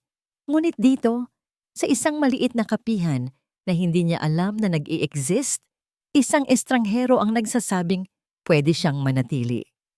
Naiwan siyang mag-isa sa kanyang mesa, kasama ang mainit na tasa at ang tuwalya. Ang init mula sa tasa ay unti-unting gumapang sa kanyang nanlalamig na mga palad, isang maliit na bagay. Ngunit sa sandaling iyon, ang maliit na init na iyon ay parang isang apoy sa gitna ng isang nagyayelong kawalan. Bago makarating si Liwayway sa counter, huminto ito at muling lumingon sa kanya. Ang mga mata nito ay puno ng pag-unawa, hindi awa. Hindi ko po alam kung ano ang pinagdadaanan ninyo, Ginoo, malumanay nitong sabi. Pero sa dami ng taon ko rito, natutunan ko nang basahin ang mga mata ng tao. Huminto ito sandali, na para bang binibigyan siya ng espasyo. Mukhang kailangan mo ng kausap. Nag-angat ng tingin si Kislap. Sa unang pagkakataon, hindi siya umiwas. Tinitigan niya ang babae, at sa mga mata nitong payapa, walang bahid ng paghuhusga, isang bagay na matagal na niyang kinalimutan ng kanyang nakita. Ang sinseridad. Ang isang simpleng alok ng pakikiramay ay tumago sa pader ng yelo na binuo niya sa paligid ng kanyang puso. At doon, sa gitna ng kanyang ganap na pagkawasak, isang maliit at halos hindi mahahalata, ngunit totoong sinag ng liwanag ang nagsimulang tumagos. Sinasabing ang pinakamadilim na oras ay ang sandali bago mag-umaga. Kapag ang lahat ay tila wala na, kapag ang pag-asa ay parang isang malayong bituin, doon madalas sumusulpot ang unang sinag ng liwanag. Para kay Kislap, sa gitna ng kanyang pagkawasak, isang simpleng alok ng pakikiramay mula sa isang estranghero ang magiging simula ng kanyang muling pagbangon. Ito ang kabanata ng unang sinag ng Liwayway. Ang mga salitang mukhang kailangan mo ng kausap ay tumama kay Kislap na may bigat na hindi niya inaasahan. Gaano na nga ba katagal mula nang may isang taong kinausap siya, hindi bilang si Kislap Montenegro, ang CEO, kundi bilang isang tao lang?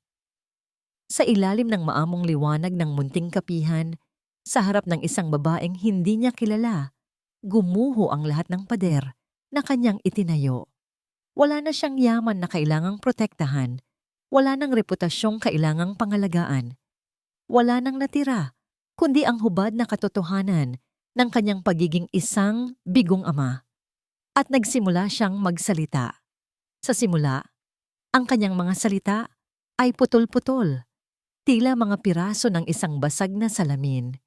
Ikinuwento niya ang tungkol sa frame-up, sa ninakaw na pera, sa pagtataksil ng kanyang abogado, mga problema ng isang makapangyarihang tao. Ngunit si Liwayway ay nakinig lang. Hindi ito sumabat, hindi nagbigay ng opinyon. Ang kanyang tahimik na presensya ay tila isang imbitasyon para hukayin pa ang mas malalim na sugat. At doon na nagsimulang umagos ang mga salitang matagal na niyang ikinukubli kahit sa sarili niya. Kasalanan ko. Halos pabulong niyang pag-amin. Ang kanyang boses ay basag. Lahat ng ito, kasalanan ko. Ikinuwento niya ang tungkol sa kanyang pagiging abala, sa kanyang ambisyong palaguin ang Montenegro Corp. Inamin niya kung paano niya sinukat ang kanyang pagiging ama sa halaga ng mga regalong kanyang naibibigay, sa laki ng bahay na kanilang tinitirhan. Inamin niya, sa unang pagkakataon, ng malakas at may buong pagsisisi. Naging bulag ako manang liwayway. Akala ko, sapat nang ibigay ko sa kanila ang lahat ng material na bagay.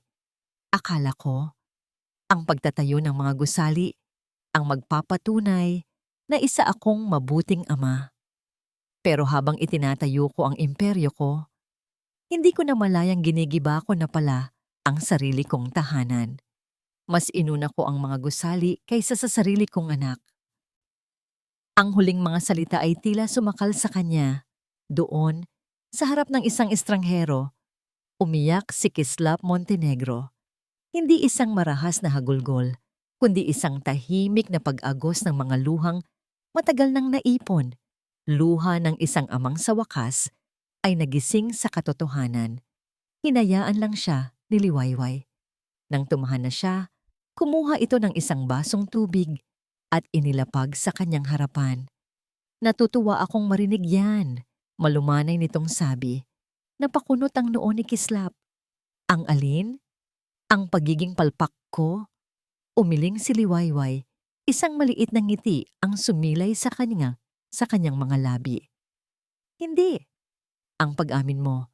Dahil ang unang hakbang sa muling pagtatayo ay ang pag-amin na mayroon ngang nasira. Sumandal ito sa kanyang upuan. Dati akong guro Ginoo.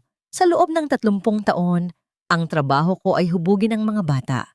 At natutunan ko na ang pinakamahalagang istruktura sa mundo ay hindi ang mga gusaling gawa sa semento at bakal. Ito ay ang pundasyon ng isang pamilya. Tinitigan siya nito ng diretso sa mata. Ang kanyang tingin ay matalim, ngunit puno ng habag. Ang mga gusali ay pwedeng gumuho, sabi nito. Ang bawat salita ay tila may bigat.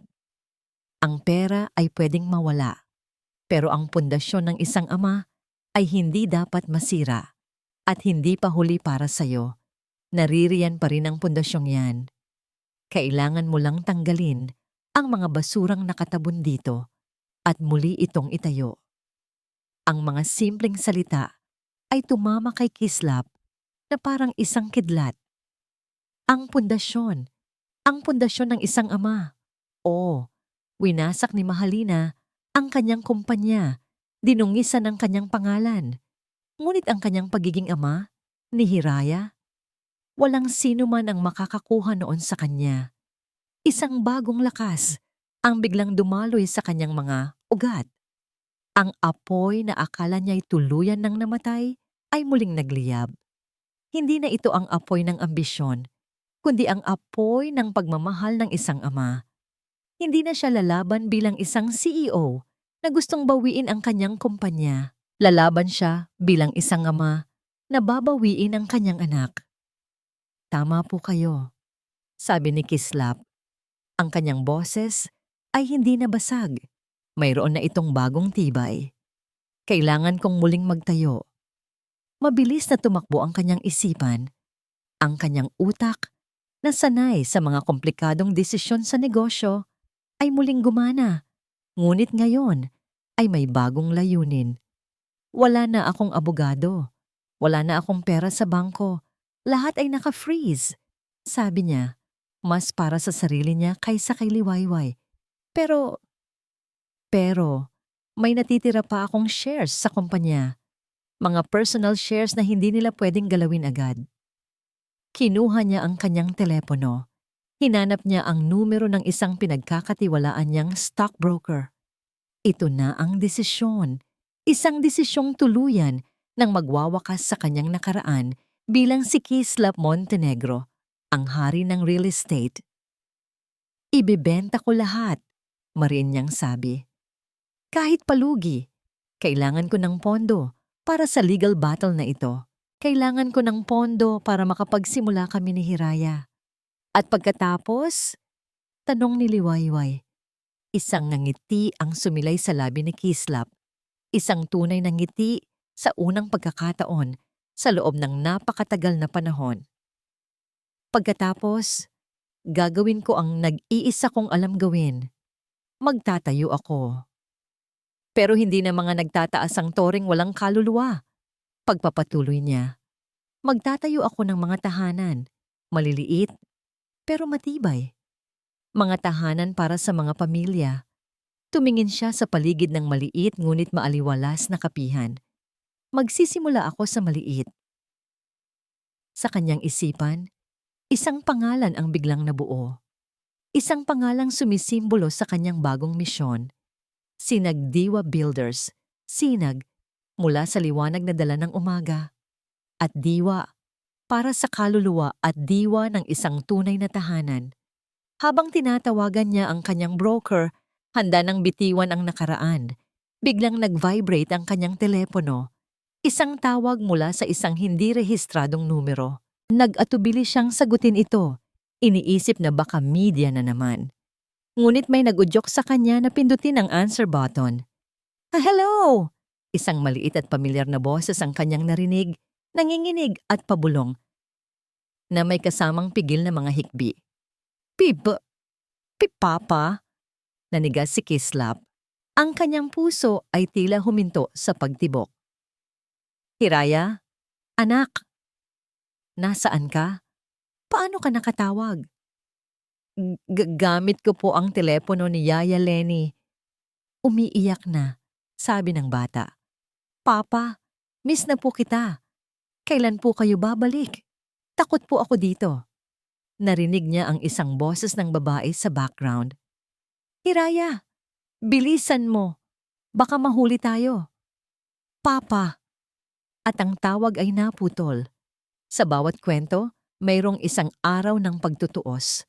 Isang araw kung saan ang lahat ng maskara ay malalaglag, lahat ng kasinungalingan ay mabubunyag, at lahat ng katotohanan ay sisikat. Para kay Kislap Montenegro, hindi ito isang laban para sa pera o kapangyarihan. Ito ay isang laban para sa katarungan. Isang laban para sa isang batang ninakawan ng kamusmusan. Ngayon, sa loob ng isang silid ng hukuman, magaganap ang huling pagtutuos. Ang courtroom ay malamig at tahimik. Isang lugar kung saan ang bawat salita ay may bigat at ang bawat tingin ay may kahulugan. Sa isang panig, naroon si Mahalina, nakasuot ng isang simpleng puting bestida. Ang kanyang muka ay isang perpektong larawan ng isang inaapi at nasasaktang biktima. Katabi niya ang isang pangkat ng 6 na magagaling at mamahaling abogado. Kumpiyansa at handa. Sa kabilang panig, naroon si Kislap. Simple lang ang kanyang suot, walang bakas ng dating bilyonaryo. Katabi niya si Liwayway, na tahimik na nakaupo sa likuran para sa moral na suporta, at isang batang abogado na ipinakilala sa kanya nito, si Attorney Gabriel Reyes. Bata, ngunit ang mga mata ay matalas at puno ng determinasyon. Sa likod nila, sa isang hiwalay na silid kasama ang isang social worker, naghihintay si Hiraya. Nagsimula ang paglilitis. Ang mga abogado ni Mahalina ang unang bumanat. Ipinresinta nila ang lahat ng kanilang ebidensya, ang mga pekeng bank statement, ang pekeng medical certificate, ang mga pekeng testimonya mula sa mga binayarang saksi. Pagkatapos, tumayo si Mahalina sa witness stand. Ang kanyang pagganap ay perpekto. Umiiyak niyang isinalaysay ang isang kwento ng pag-ibig na naging isang bangungot. Ikinuwento niya kung paano ang dating mapagmahal na si Kislap ay naging isang halimaw dahil sa stress sa trabaho. Mahal na mahal ko po ang asawa ko, sabi niya sa pagitan ng mga hikbi habang nakatingin sa hukom. At mahal na mahal ko po si Hiraya na parang tunay kong anak, pero natatakot po ako para sa aming kaligtasan. Natatakot po ako sa kung ano ang kaya niyang gawin sa amin. Ang mga salita niya ay nakakumbinsi. Nakita ni Kislap ang pagbabago sa mukha ng hukom, ang paglambot ng ekspresyon nito. Ang kampo ni Mahalina ay nagpapalitan ng mga ngiti ng tagumpay. Nang matapos siya, oras na para sa cross-examination. Tumayo si Attorney ni Reyes. Ginang Montenegro, magalang niyang panimula. Sinasabi ninyo na mahal ninyo si Hiraya? Opo, siya po ang buhay ko. Sagot ni Mahalina. Kung ganoon, bakit po sa loob ng 1 taon, ayon sa records ng kanyang eskwelahan, ni minsan ay hindi kayo dumalo sa kanyang mga parent-teacher meetings o school activities? Natigilan si Mahalina. Abala po ako sa aking mga charity works. Ang inyo pong charity na itinatag ninyo 1 buwan lamang ang nakalipas? Patuloy ng abogado. Sunod-sunod ang mga tanong ni Attorney Reyes, bawat isa ay tila isang maliit na butas sa perpektong imahe ni Mahalina. Ang tungkol sa biglaang pag-alis ng mga kasambahay, ang tungkol sa mga mamahaling biyahe nito sa ibang bansa, abamang si Kislap ay nagtatrabaho. Unti-unting nalalantad ang mga bitak sa kanyang pagkukunwari. Pagkatapos ay tinawag ni Attorney Reyes ang kanyang mga saksi. Ang una ay si Yaya Lenny, ang kasambahay na tumulong kay Hiraya na makatawag. Nanginginig ngunit buo ang loob. Isinalaysay niya ang mga naririnig niyang sigaw at ang takot na nakikita niya sa bata sa tuwing sila lang ni Mahalina ang naiiwan. Sumunod, si Manang Esther. Nang pumasok si Manang Esther sa silid, nakita ni Kislap ang panlalaki ng mga mata ni Mahalina. Isang anyo ng purong pagkasuklam at takot. Buong tapang na isinalaysay ni Manang Esther ang lahat. Ang mga masasakit na salita, ang pagpapagutom, at ang pinakamasaklap sa lahat, ang totoong kwento sa likod ng peklat sa braso ni Hiraya. Sinungaling! Sigaw ni Mahalina mula sa kanyang upuan. Nawawala na sa kontrol. Binayaran niya ni Kislap. Katahimikan. Pukaw ng hukom. Ang martilyo ay pumukpok ng malakas. Ang huling ebidensya.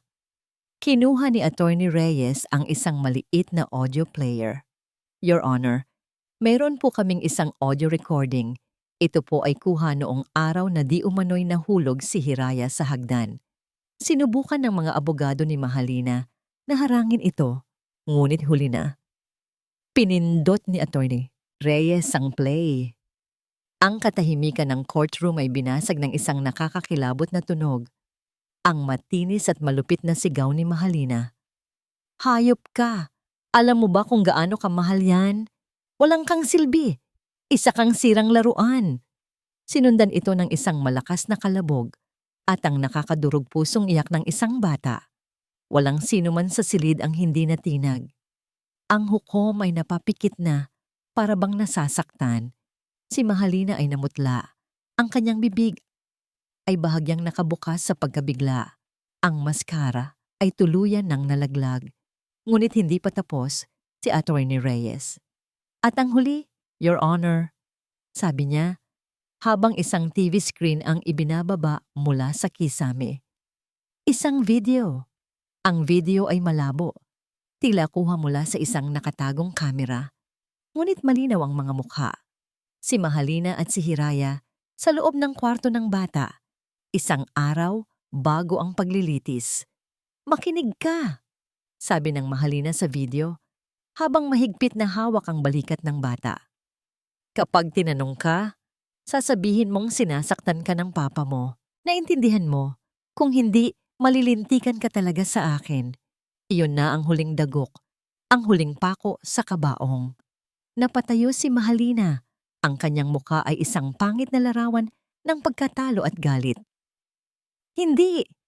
Hindi totoo yan. Lahat yan gawa-gawa lang. Hindi na siya pinansin ng hukom. Tumingin ito kay Kislap at sa unang pagkakataon, nakita ni Kislap ang respeto at pag-unawa sa mga mata nito.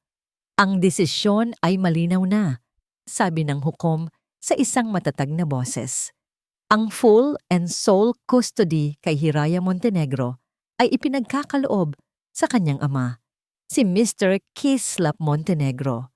Isang permanent restraining order ang ipapataw laban kay Ginyomong Aral Salcedo at irerekomenda ng korteng ito ang pagsasampa ng kasong kriminal para sa child abuse at perjury. Pumukpok ang martilyo, tapos na ang laban. Isang malakas na hikbi ang kumawala kay Kislap. Isang hikbi ng pasasalamat at ginhawa. Ngunit hindi siya nanatili sa kanyang upuan. Mabilis siyang tumakbo palabas ng courtroom, patungo sa silid kung saan naghihintay ang kanyang anak. Binuksan niya ang pinto. Nakaupo roon si Hiraya sa isang maliit na upuan, yakap-yakap ang kanyang stuffed toy. Nang makita siya nito, ang mga mata ng bata ay nanlaki. Papa? Lumuhod si Kislap at idinipa ang kanyang mga braso. Anak? Tumakbo si Hiraya. Isang mabilis na pagtakbo na puno ng pananabik. Sumubsob ito sa yakap ng kanyang ama. Papa! Papa, nanalo po kayo. Nanalo tayo anak, sabi ni Kislap. Habang hinahagkan ng buhok ng kanyang anak, ang kanyang mga luha ay tumutulo na walang tigil. Nanalo tayo. Uuwi na tayo. Niyakap niya ng mahigpit si Hiraya. Sa wakas, ligtas na ang kanyang anak. Tumingala si Hiraya sa kanya. Ang mga mata ay nagliliwanag, walang bahid ng takot.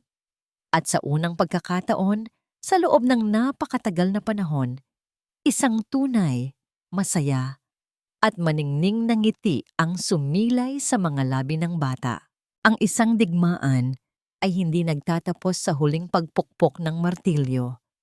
Nagtatapos ito kapag ang mga sugat ay nagsimula ng maghilom, kapag ang mga luhang pumatak dahil sa sakit ay napalitan na ng mga ngiting dala ng kapayapaan.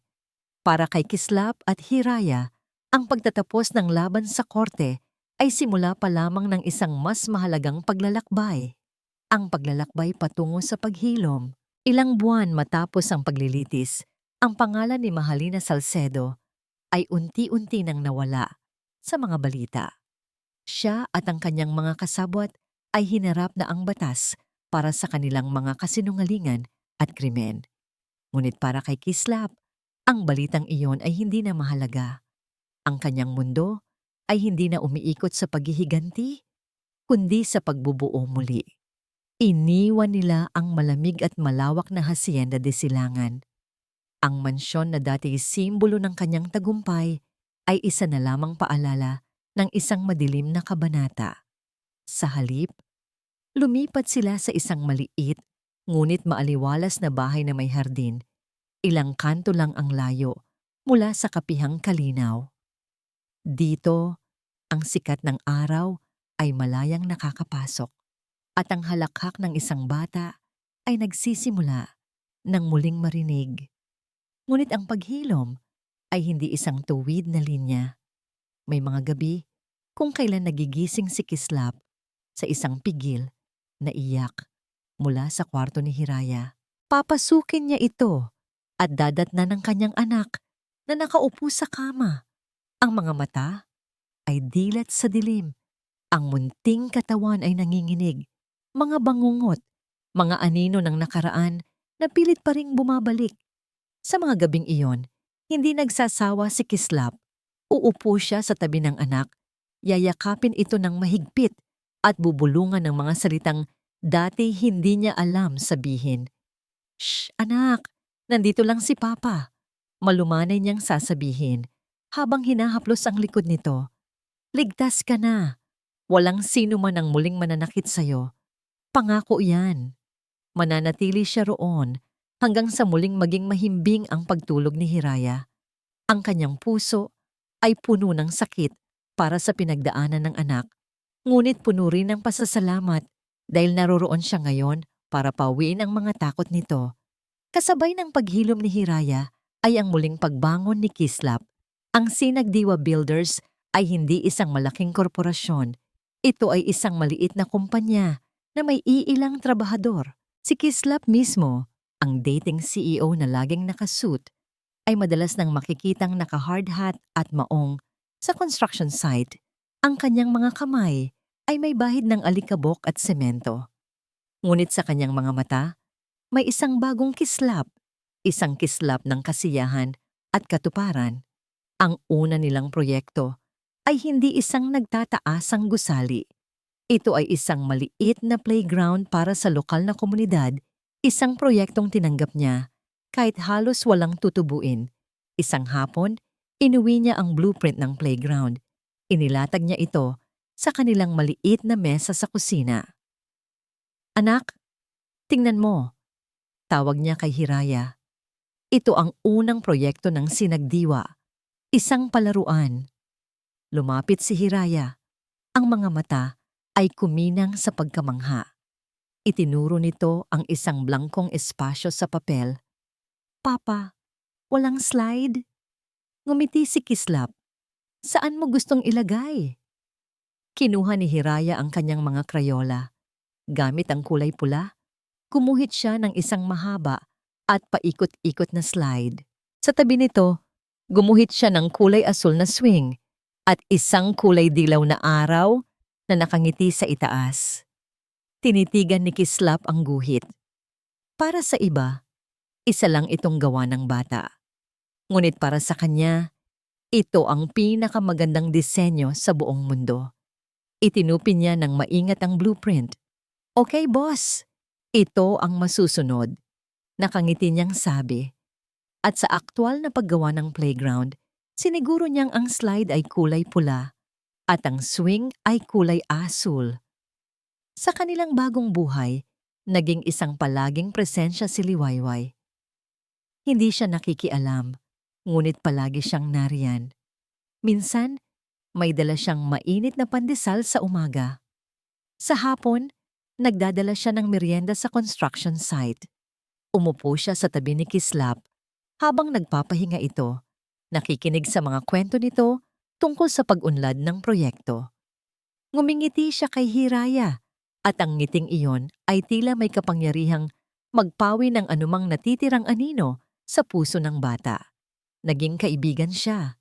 Isang matatag na haligi. Isang tahimik na sinag ng liwayway sa kanilang buhay. Isang gabi habang abala si Kislap sa pagre-review ng mga plano para sa susunod niyang proyekto, isang abot kayang pabahay, lumapit sa kanya si Hiraya. Wala itong imik, ngunit may hawak itong isang piraso ng papel. Medyo nahihiya, iniabot niya ito sa kanyang ama. Kinuha ito ni Kislap. Isa itong drawing, gawa sa krayola. May 3 tao sa larawan. Isang malaking stick figure na lalaki. Sa tabi nito, isang maliit na stick figure na batang lalaki. At sa kabilang tabi ng bata, hawak din ng kamay nito, ay isang stick figure ng babae na may mahabang buhok. Silang 3 ay nakangiti sa ilalim ng isang malaking araw na may masayang mukha. Sa ilalim ng drawing, sa sulat ng isang bata, nakasulat ang mga salitang bumihag sa puso ni Kislap. Ang aking pamilya. Napatingin si Kislap mula sa papel patungo sa kanyang anak. Si Hiraya ay nakatingin sa kanya. Ang mga mata ay puno ng pag-asa at pagmamahal. Sa sandaling iyon, naintindihan ni Kislap ang lahat. Ang yaman ay hindi ang Montenegro Tower. Ang yaman ay hindi ang daang-daang milyong piso sa bangko. Ang tunay na yaman ay ang hawak niya sa kanyang mga kamay. Isang pirasong papel na naglalaman ng isang bagong pamilya, isang bagong simula, isang bagong pag-asa. Niyakap niya ng mahigpit ang kanyang anak. Ang kanyang puso ay umaapaw sa isang damdaming mas matindi pa sa lahat ng tagumpay na kanyang naranasan. Ang damdamin ng pagiging buo. Ano nga ba ang tunay na yaman? Ito ba ay ang mga gusaling umaabot sa kalangitan? O ang gintong kumikinang sa dilim? O ito ba ay isang bagay na mas simple, mas dalisay? Ang tunog ng halakhak ng isang anak, ang init ng palad ng isang minamahal, ang kapayapaan ng isang pusong natagpuan na ang kanyang tahanan. Sa huling kabanata ng ating kwento, matutuklasan ni Kislap ang sagot. Ito ang kabanata ng tunay na yaman, 1 taon. 1 taon na ang lumipas mula nang muling nakuha ni Kislap ang kanyang anak. Ang araw na yon ay ang 8 kaarawan ni Hiraya. Walang marangyang handaan sa Hacienda de Silangan. Walang mga bisitang matataas ang katungkulan. Walang mga regalong nagkakahalaga ng daan-daang libo. Ang selebrasyon ay ginanap sa hardin, sa likod ng Kapihang Kalinaw, ang lugar kung saan nagsimula ang lahat para kay Kislap. Ang hardini ni Liwayway ay namumulaklak. puno ng kulay at buhay. May iilang lobo na nakasabit sa mga sanga ng puno. Isang simpleng mesa ang naroon, puno ng spaghetti, hotdog, at isang chocolate cake na may 8 kandila. Ang mga bisita ay ang mga bagong kaibigan at kaklase ni Hiraya mula sa kanilang bagong komunidad. Ang hangin ay puno ng tawanan ng mga bata at ng masayang tugtugin mula sa isang maliit na speaker. Nakatayo si Kislap sa isang gilid, hawak ang isang baso ng juice, pinapanood ang kanyang anak. Si Hiraya ay tumatakbo, nakikipaghabulan sa mga kaibigan nito. Ang mukha ay maningning sa pawis at purong kagalakan. Wala nang bakas ng takot, wala nang anino ng kalungkutan. Isang malaya at masayang bata. Biglang naalala ni Kislap ang 7 kaarawan ni Hiraya, ang marangyang handaan sa mansyon, ang malamig na kapaligiran, ang takot sa mga mata ng kanyang anak, ang panginginig nito sa kanyang mga kamay. Napapikit siya sa sakit ng alaala. Pagmulat niya, nakikita niya ang eksena sa kanyang harapan. Isang simpleng selebrasyon. Halos wala siyang maikumpara sa yaman na mayroon siya noon. Ngunit habang pinapakinggan niya ang halakhak ni Hiraya, isang damdamin ang umapaw sa kanyang puso. Ngayon ako ang pinakamayamang tao sa buong mundo. Naramdaman niya ang isang presensya sa kanyang tabi. Si Liliwayway, may dalang 2 platong may hiwa ng cake, isang ngiti sa kanyang mga labi. Mukhang malalim ang iniisip mo, sabi nito. Inaalala ko lang ang nakaraang taon. Pag-amin ni Kislap. Tumingin siya kay Liwayway. Ang kanyang mga mata ay puno ng pasasalamat na hindi kayang isalita. Liway, kung hindi dahil sa'yo, hindi ko alam kung nasaan ako ngayon. Ngumiti lang si Liwayway. Isang nangiting naglalaman ng lahat ng kanilang pinagdaanan. Walang salitang kailangan. Sa loob ng 1 taon, ang kanilang pagkakaibigan ay namulaklak at naging isang bagay na mas malalim, isang tahimik na pag-unawa, isang matatag na pagmamahalan na binuo sa mga guho ng nakaraan sa isang iglap, habang ang sinag ng hapon ay tumatama sa mukha ni Liwayway. Naramdaman ni Kislap ang isang katiyakan. Dahan-dahan niyang inabot ang kamay nito. Hindi ito umiwas. Pinagsiklop niya ang kanilang mga daliri. Ang init at tamang-tama na sukat ng palad nito sa kanya ay tila isang piraso ng puzzle na sa wakas ay natagpuan ang lugar nito. Oras na para sa kandila. Sigaw ng isa sa mga bata. Nagtipon ang lahat sa paligid ng mesa. Itinayo ni Kislap si Hiraya sa isang upuan sa harap ng cake. Tumayo siya sa likod nito at si Liwayway naman ay tumayo sa kabilang panig. Happy birthday to you! Kinanta nila lahat. Tumingin si Kislap sa refleksyon nila sa makintab na icing ng cake. Isang lalaki, isang babae, at isang batang lalaki sa gitna. Ang pamilyang iginuhit ni Hiraya sa papel. Ngayon ay totoo na. Make a wish, anak, sabi ni Kislap. Pumikit si Hiraya. Pagkatapos, umihip ito sa mga kandila. Nagpalakpakan ang lahat. Biglang bumaba si Hiraya mula sa upuan, tumakbo, at niyakap silang dalawa ni Kislap at Liwayway. Ibinuka ni Kislap ang kanyang isang braso para yakapin din si Liwayway, at sa sandaling iyon, silang tatlo ay naging isa sa isang mahigpit na yakap. Isinubsob ni Hiraya ang kanyang mukha sa pagitan nilang dalawa. Salamat po, sasabi nito. Ang boses ay puno ng kaligayahan. Ito po ang pinaka-best birthday ever. Ang mga simpleng salitang iyon ay ang pinakamatamis na gantimpala para kay Kislap. Hinalikan niya ang tuktok ng ulo ng kanyang anak. Napatingin siya kay Liwayway sa ibabaw ng ulo ni Hiraya. At nakita niya ang sarili niyang kaligayahan na nasasalamin sa mga mata nito. Ang Sinagdiwa Builders ay unti-unti nang lumalago. Nagtatayo ng mga abot-kayang tahanan para sa mga pamilya. Hindi na siya babalik sa pagiging bilyonaryo. At masaya siya roon dahil natagpuan na niya ang kanyang tunay na yaman. Hindi ito ang mga gusaling kanyang itinayo, kundi ang pamilyang kanyang muling binuo. Sa hardin na iyon, sa ilalim ng papalubog na araw, habang ang tawanan ng mga bata ay nagpapatuloy, alam ni Kislap Montenegro na sa wakas, pagkatapos ng napakatagal na panahon, siya ay tunay nang nakauwi. At dito nagtatapos ang kwento ni na Kislap, Hiraya at Liwayway.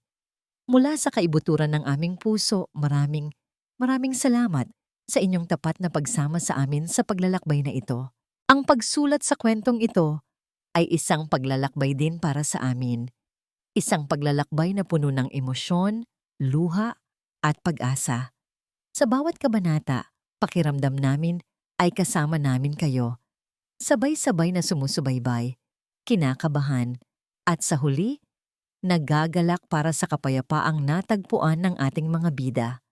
Ang kwento ni na Kislap ay isang paalala sa ating lahat na ang buhay ay hindi perpekto, na ang mga pagkakamali ay bahagi ng ating pagkatao. Ngunit ito rin ay isang testamento na ang paghilom ay laging posible, na ang pag-ibig ay may kakayahang magtayo muli mula sa mga guho, at ang tunay na yaman ay hindi kailanman nasusukat ng salapi, kundi ng pagmamahal na ating ibinibigay at tinatanggap. Ito ang yaman na matatatagpuan sa isang mahigpit na yakap, sa isang tapat na nangiti, at sa pag-asang laging may bagong umagang darating. Ngayon, bago tayo tuluyang magpaalam, nais naming marinig ang inyong tinig. Anong aral o damdamin ang iniwan sa inyo ng kwentong ito? Aling bahagi ang pinakatumatak sa inyong puso? Ibahagi po ninyo ang inyong saloobin sa comment section sa ibaba. Ang bawat salita mula sa inyo ay isang yaman din para sa amin. Hanggang sa muli nating pagkikita sa susunod na paglalakbay ng puso. Muli, maraming salamat sa inyong lahat.